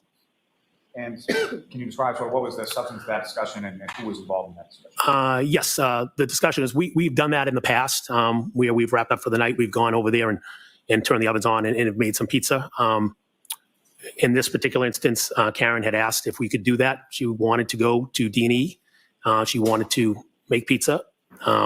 Chris and I were adamant that we were not going to D&E because we were on this diet and we were not going to go subject ourselves to late night pizza. So we said no, we're not going to D&E. Though we had conversations. Karen wanted to go, but we kept saying no, we're not going to go. When you say you kept saying, was that something that the defendant raised once or more than once? More than once. Now, when you leave, you and Mr. Kolokitis, and you walk out of the waterfall, you go over to your car in the parking lot, is that right? Yeah, yes, that's correct. And again, by your car, I mean your wife Jennifer's car, is that right? Yes. And where was she in relation to the car when you get there? She was already in the car. So let me ask you, as far as where was she seated within the car? Oh, sorry. She was in the driver's seat. So you get in the front passenger side, is that right? That's correct. And when you get into the car, what, if any, communication did you become aware of between your wife and Mr. O'Keefe? When I got into the vehicle, my wife received a text from John, and it said, where to? He was looking for the address. I told my wife we were starting to drive out of the parking lot. I told her just call him instead of texting him back. So rather than text while she's driving, you advise her just call him back. Correct. And did she call him? She did. And with respect to that Bluetooth that we were discussing earlier within the car, this call from your wife Jennifer to John O'Keefe, was that using the Bluetooth technology? I'm assuming it was. I don't recall, but I knew he was on the phone asking what the address was. Let me ask you this. Could you hear both sides of the conversation? I could hear him, yes. So you heard your wife talking and you heard John talking, correct? Yes. And as far as that communication with reference to where to or where to go or the address, describe to the jury sort of what that conversation consisted of. Conversation was the address, 34 Fairview. And I actually was definitely mumbling stuff from my seat saying, come out, take a right, take a left on Sherman, and 34 Fairview. And that was that initial call, was just giving him the address and telling him to Sherman's the easiest way. And so when you say that initial call, was there a subsequent call while you were still en route to 34 Fairview? Yes, it was a call a few minutes later. Somehow, I don't know why, but somehow they didn't know where the house was. I recall, again, my assumption would be they'd come from Sherman, from Chapman Street. My wife referenced a friend of Kaylee's who lives off of Fairview. And we said, well, you know where this child lives? He said, yes. Okay. Drive past her street and the house will come up on the left. And the friend of Kaylee's, what was her name? Her name is Bella. So someone, you recall whether it was you or your wife that made reference to Bella's house? I think we both did. I think I said it, and then I think my wife repeated it.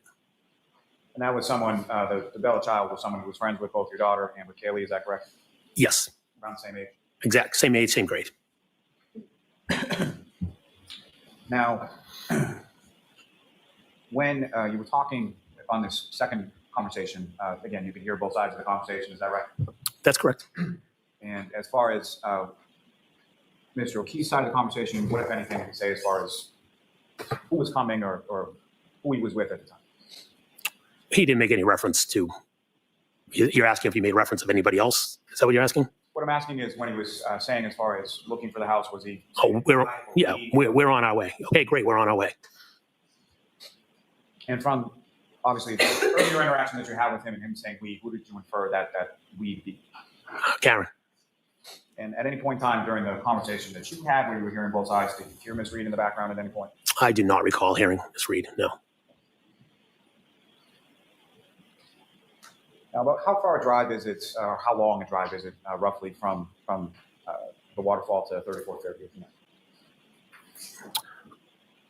The way I would go, 4 minutes, give or take, 5 minutes. There's multiple ways, but depends on how you go, I guess. And the way that you go, as far as what you're talking about, is that your recollection of how or where your wife drove that night? Yes. Now, as far as when you arrive at the house, where did your wife park the vehicle in relation to the house? She pulled the vehicle into the driveway. And you're obviously familiar with the address or the residence at 34 Fairview, correct? Yes, I am. Been there several times before this evening. Yes, I have. And essentially, there's two garage doors on the house. There's one on the left, one on the right. Is that correct? Yes. Do you recall whether or not your wife parked on the left side of the driveway or the right side of the driveway? I believe it was a left, but the driveway is fairly wide. It kind of widens out, not just the two doors. So I don't know if she was right on the left where the walkway is, or if she was, one kind of more in the middle, because that driveway you could pull up even on the right of her, but somewhere, I don't know exactly, but she pulled into the driveway. So she pulls in the driveway, she parks, you guys go in the house, correct? Yes. When you get inside the house, who, if anyone, do you observe there? When we entered the house, we observed Caitlin, Brian Jr.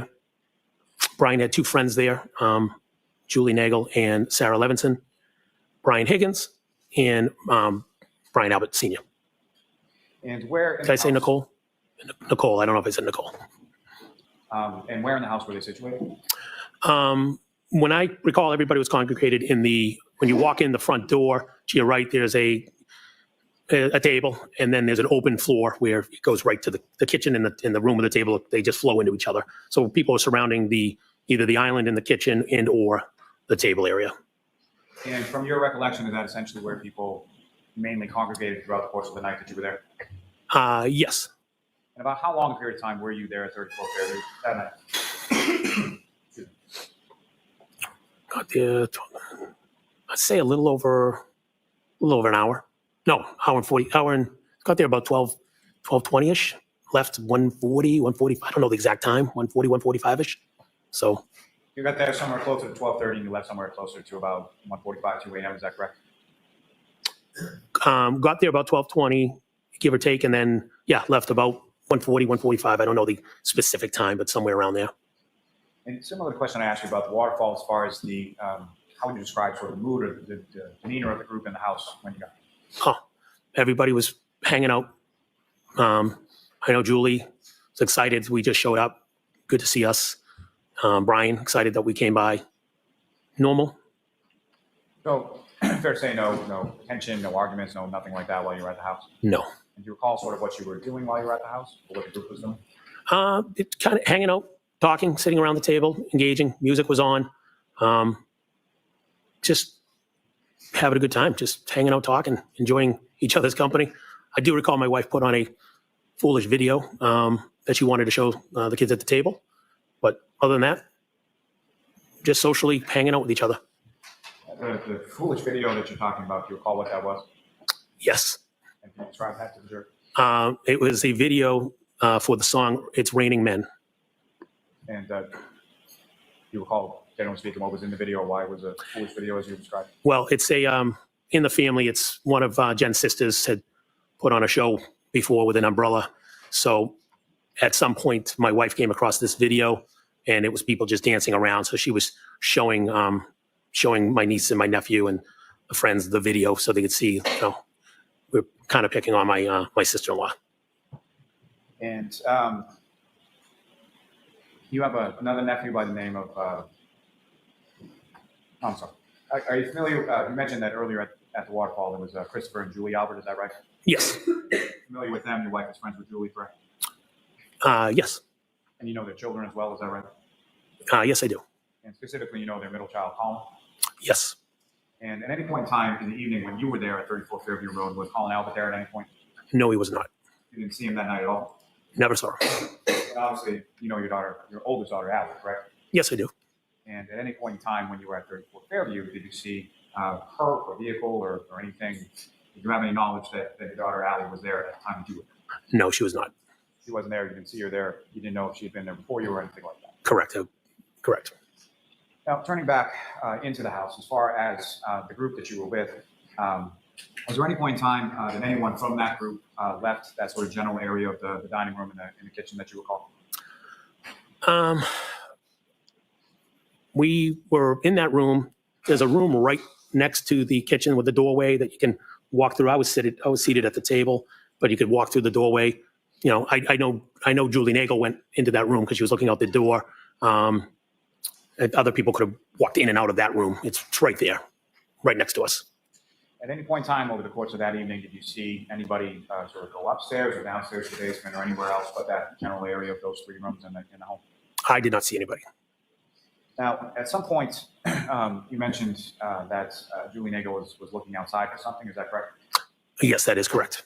How long was that in reference to after you arrived and then when that happened? Again, I don't know the exact time. I'm going to say could have been 3 minutes, could have been 5 minutes, somewhere in that vicinity. We arrived, said hello, good to see everybody. And shortly after, she had mentioned that her brother was there to pick her up. Now, as far as the Levinson and Miss Nagel, they were friends of your nephew, Brian Albert Jr., is that right? That's correct. And did you know them at all at that time, when you arrived there on the 28th? Miss Levinson, I did not know. First time I met her. I definitely had met Julie before. She had, Brian and her hang out. So I definitely met her. I think she's been, I don't know if it was previous to this or after this, but Julie has, helped my nephew, Brian, when we go on vacation. We have a dog, and Brian would usually be the go-to to, let the dog out, et cetera. And I know Julie has helped him. I just don't know if that was previous to that or after. But I definitely met Julie before, yes. You had met her before, but essentially met her as a friend of your nephew, correct? Yes. Not someone that you knew particularly well, is that fair to say? Correct. Didn't know her well. So after about 3 to 5 minutes or so after you arrived, you observed Miss Nagel looking outside, correct? Yes, she was going out the door, correct. And do you know why she was going out the door? She said her brother was there to pick her up, but she didn't want to leave. And at any point in time, did either yourself or your wife extend an offer to either Miss Nagel or Miss Levinson or both in regard to getting home?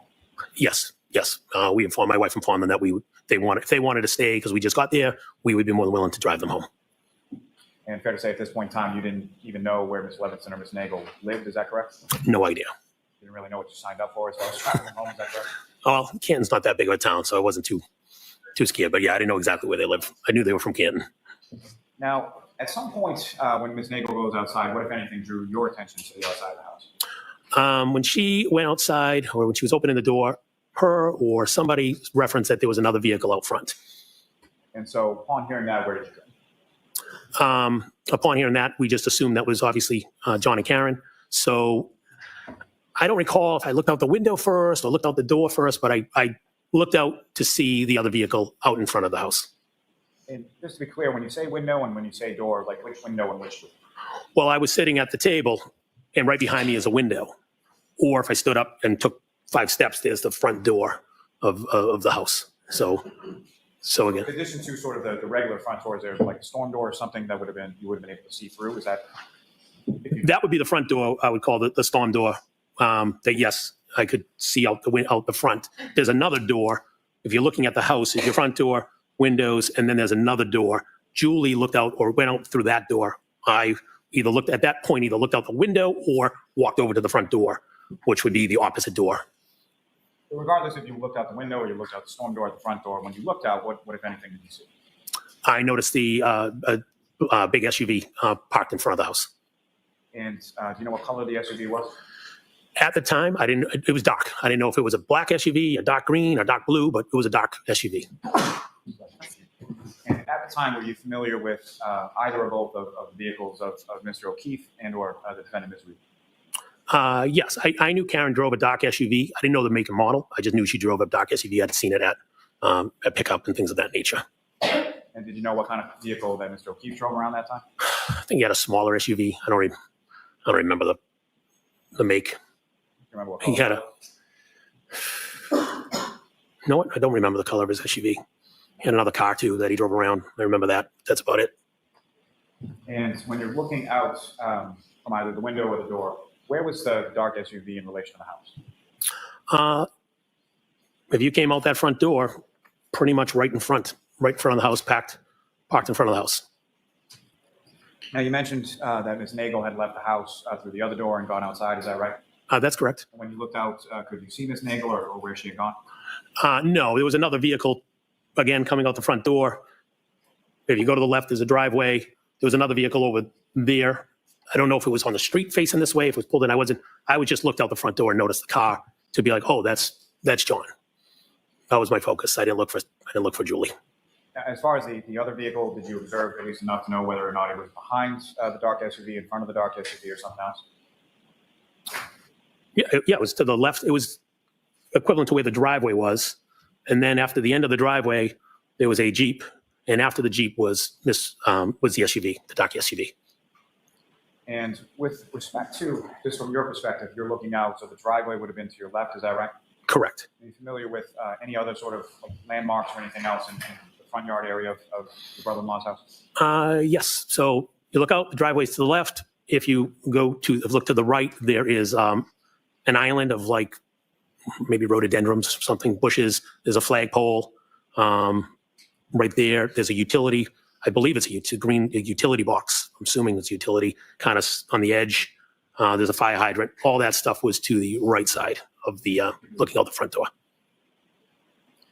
Now, after you look out this initial time and you see this dark SUV sort of right in front of the door, was that the only time that you looked out, or did you look out on subsequent occasions? Nope. I looked out again because it'd been a few minutes.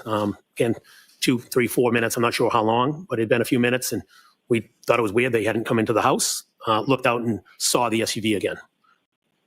And when you looked out for the second time, where was the SUV in relation to where it was the first time?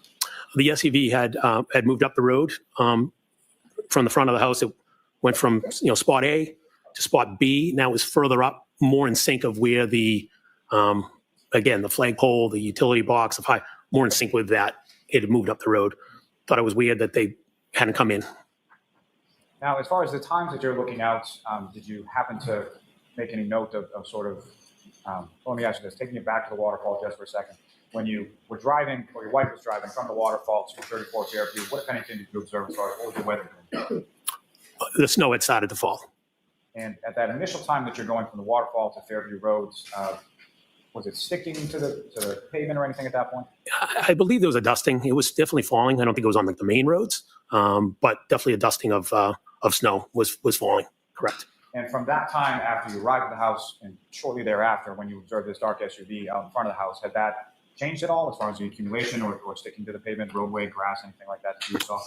Yes. At some point, at least on their road in their grass, you could see the snow had started to, it definitely was sticking on that road.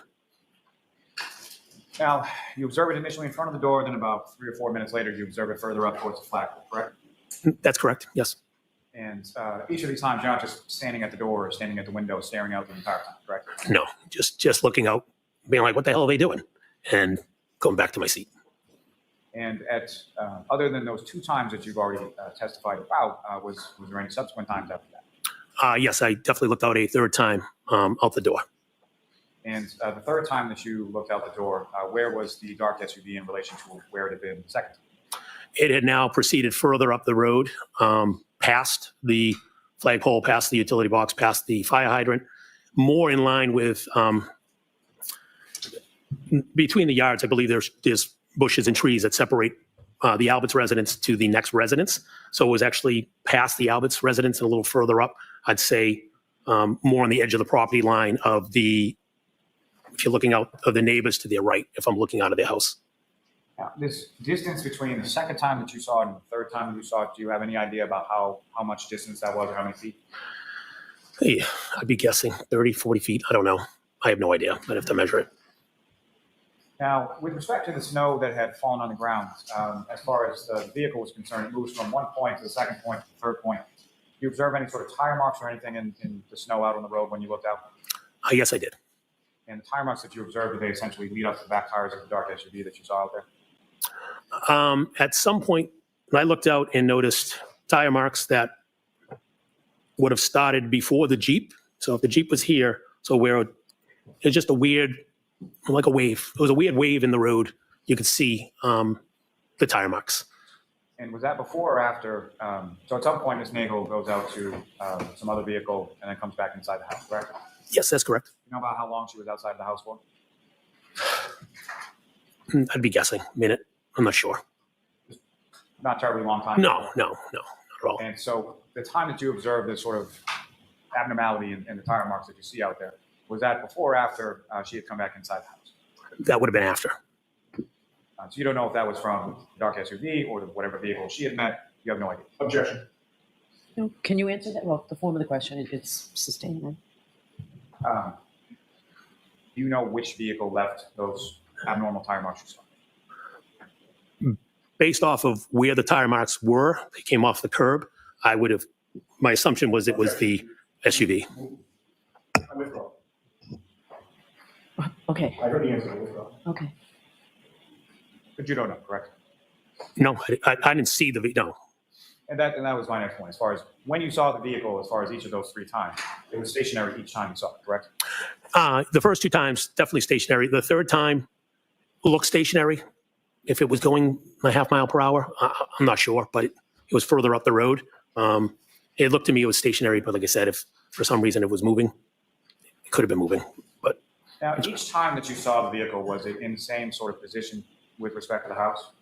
By that, I mean, as far as was it on the Alberts, was it on the 34 Fairview side of the road or the other side, or where was the position with respect to the road? yes, same position, parked parallel to the Alberts house, heading forward as if you were going to leave Fairview to head up to Chapman Street, heading away from the house. And so each time that you observed the vehicle, you were looking at sort of the passenger side of that vehicle, correct? That is correct. And at any point in time, either of these 3 occasions that you observed the vehicle, did you see anybody outside of it? I did not. Did you see any footprints around the vehicle or leading away from the vehicle or across the yard or anything like that? I did not. And were you able to see inside of the vehicle from where you were, either from the window or from the storm door or the front door? I could not, or I did not see anything inside. And further to that point, at any point in time that you observed this vehicle in front of the house, you see any sort of interior lights on inside the vehicle? Not that I noticed. Now, you saw it at point 1, point 2, point 3. Were there any other times that you looked outside? I'm assuming I looked out because at some point the vehicle was gone. So I must have looked out one more time because there was no vehicle there anymore. And again, I don't know if I just peeked out the window and said, oh, they left. Again, we didn't know where they were. And do you know whether or not there had been any attempt at communication by anyone in the house to Mr. O'Keefe at any point? Yes. And who was doing that? My wife was trying to communicate with John, let him know that he's here. I'm going to let that stand. And at any point, do you know whether or not Mr. O'Keefe communicated back to Ms. McCabe while they were out front of the house? Objection. Do you know? Not how you know, but do you know? Do I know if Mr. O'Keefe communicated back to Jen? Is that the question? That's my question. No. No, she did not, or no, you don't know? Oh, no, sorry. No, she did not. Sorry. I'll strike that. Now, Ms. McCabe, with regard to this, from the first time that you sort of get up and either look out the window or look out the door and see it in front of the front door, to the time that you look out and see it for the third time, or let me ask you this, from the time that you see it in front of the door to the time that you see that there's no vehicle there anymore, do you know how long a period of time that was? I'd say at least 10 minutes, could be 12, 13, 14. I don't know the exact time, but it was out there for a little bit. And so let me ask it this way. As far as from the first time to the second time, you testified it was about 3 or 4 or 5 minutes, somewhere in there, correct? Correct. Were the timing in between the times that you looked out, were they relatively consistent with each other? Yes, they were. So you look out 3 or 4 minutes, look out again, 3 or 4 minutes, look out again. Is that? Yes, that would be in line. Correct. And at some point around 1:45 or 2 a.m., somewhere in there is when you leave Fairview Road. Is that correct? Yes, Do you recall who drove your wife's vehicle home that night? I drove. And if anyone else was in the vehicle, and where were they seated within the vehicle when you left? So we were driving Sarah Levinson and Julie Nagel home. They were in the back seat of the vehicle, and my wife was in the passenger seat. I don't know who sat behind the passenger, who sat behind the driver, but they were in the back seat. Your Honor, if at this time with the court's permission, I'd like to publish for the jury for this witness exhibits 71, 72, and 73. Okay. Skip, if I could have exhibit 71 first.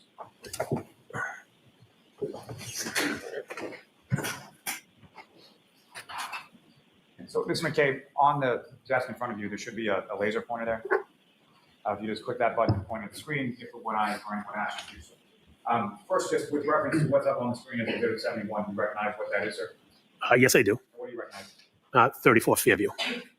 And absence from the snowfall, obviously, exists essentially what the house looked like on that early morning of January 29th. Yes, that's correct. And if you could, with relation to the window first, and then the storm door that you were talking about, that you were looking out from the house, could you, using the laser pointer, show the jury where that is? Is that working? That would be the window. That'd be the storm door.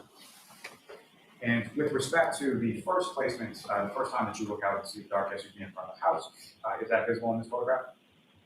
Wait, can you repeat that? Sorry. First time that you look out and you see the dark SUV in front of the house, is that position, is that visible in this photograph? I'd probably catch the very back end because there was a Jeep parked right here, so it'd be right there. And Ms. Gilman, if I could have exhibit 72. Again, sir, you recognize what's up on the screen? Yep. It's a photograph of the residence of 34 Fairview, is that correct? Yes. If you could, using that laser pointer, could you show the jury or demonstrate to the jury where that vehicle was the first time that you saw it? Say right about here, in this general area. The second positioning that you were talking about, is that visible in this photograph? No, it'd be further up the road. So Ms. Gilman, if I could have exhibit 73. Can you recognize what's depicted now in exhibit 73? Yes, I do. And that secondary position that you observed the vehicle in is visible in this photograph. Yes, it is. So if you could, sir, just direct the jury's attention where about that. About in this general area right here. And the third positioning that you saw the vehicle in, can you describe where that was? Yep, it'd be further up the road. I'd say, give or take, right there. Thanks. Thank you, Mr. Gilman. You can take that.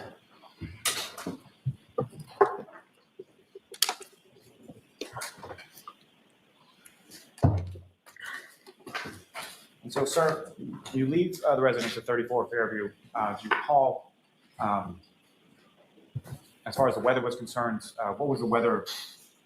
What, if anything, had changed between the times that you had looked out and the time that you came out to go home? The snow was starting to accumulate. So the storm was starting to pick up a bit. Is that correct? That is correct. And when you came out of the house, the vehicle was in the driveway, correct? That's correct. Yep. And again, if you could, you're driving. Who else is in the car, and where are they in the car? I'm in the driver's seat. My wife is in the passenger seat, and Julie and Sarah are in the seats directly behind us. Do you recall who was seated where? I don't recall who was in what seat. And you back out of the driveway and then you go, do you recall where you were going or who you were dropping off first? Yes, I back out of the driveway and proceed heading up towards Chapman Street. And so with the passenger side of the wife's vehicle, would that be facing closest to 34 Fairview at the time that you're driving away from it? Yes, that's correct. And your testimony as far as the storm picking up a little bit, do you recall anything did you have to clear off the car, windshield wipers on, or anything like that in reference to the weather?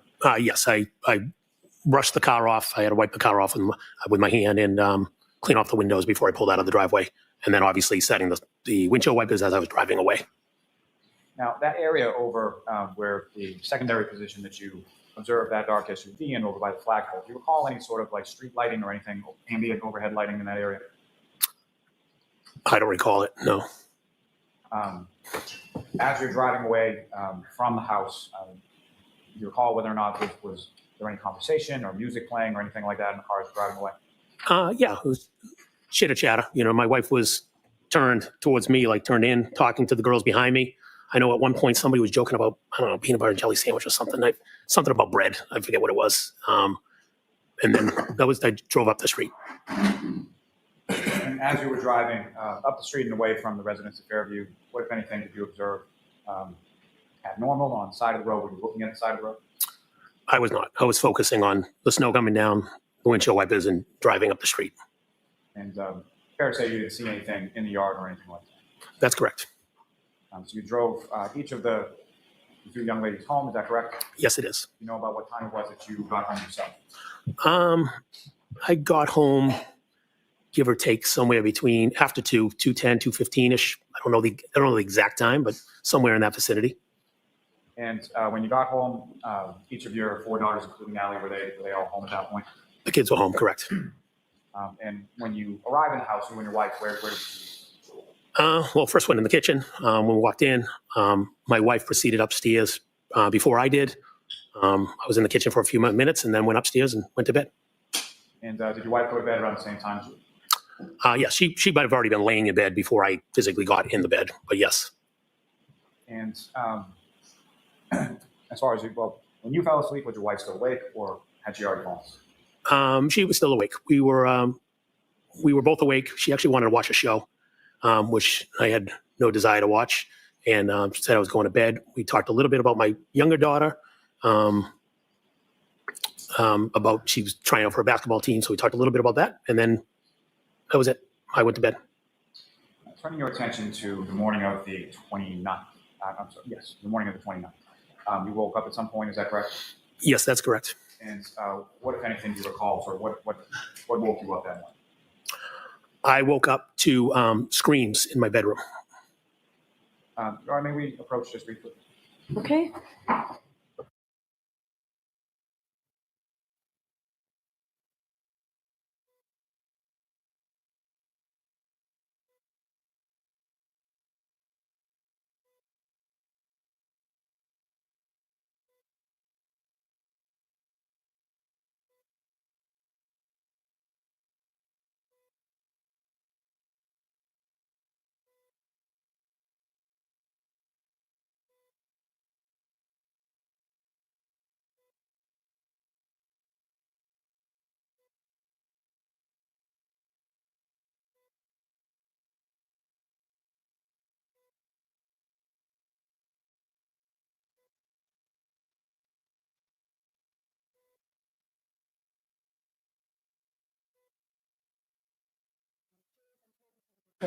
So we will send you home. Please make sure you follow those 3 cautions. Do not discuss this case with anyone. Don't do any independent research or investigation into this case. If you happen to see, hear, or read anything about this case, please disregard it and let us know. Tomorrow's a full day. We'll see you tomorrow. Thank you very much. All rise for the court, please.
Goodbye.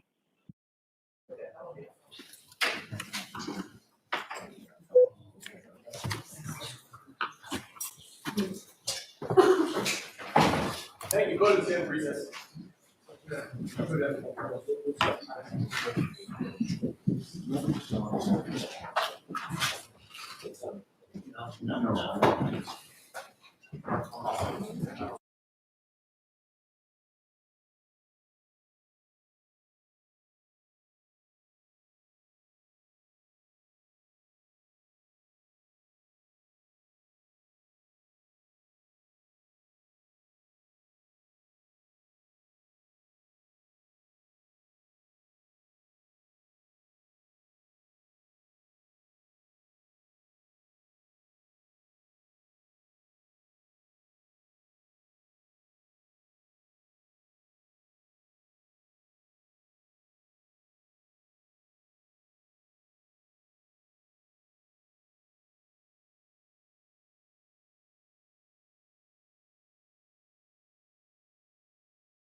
Hey there, thanks for stopping in.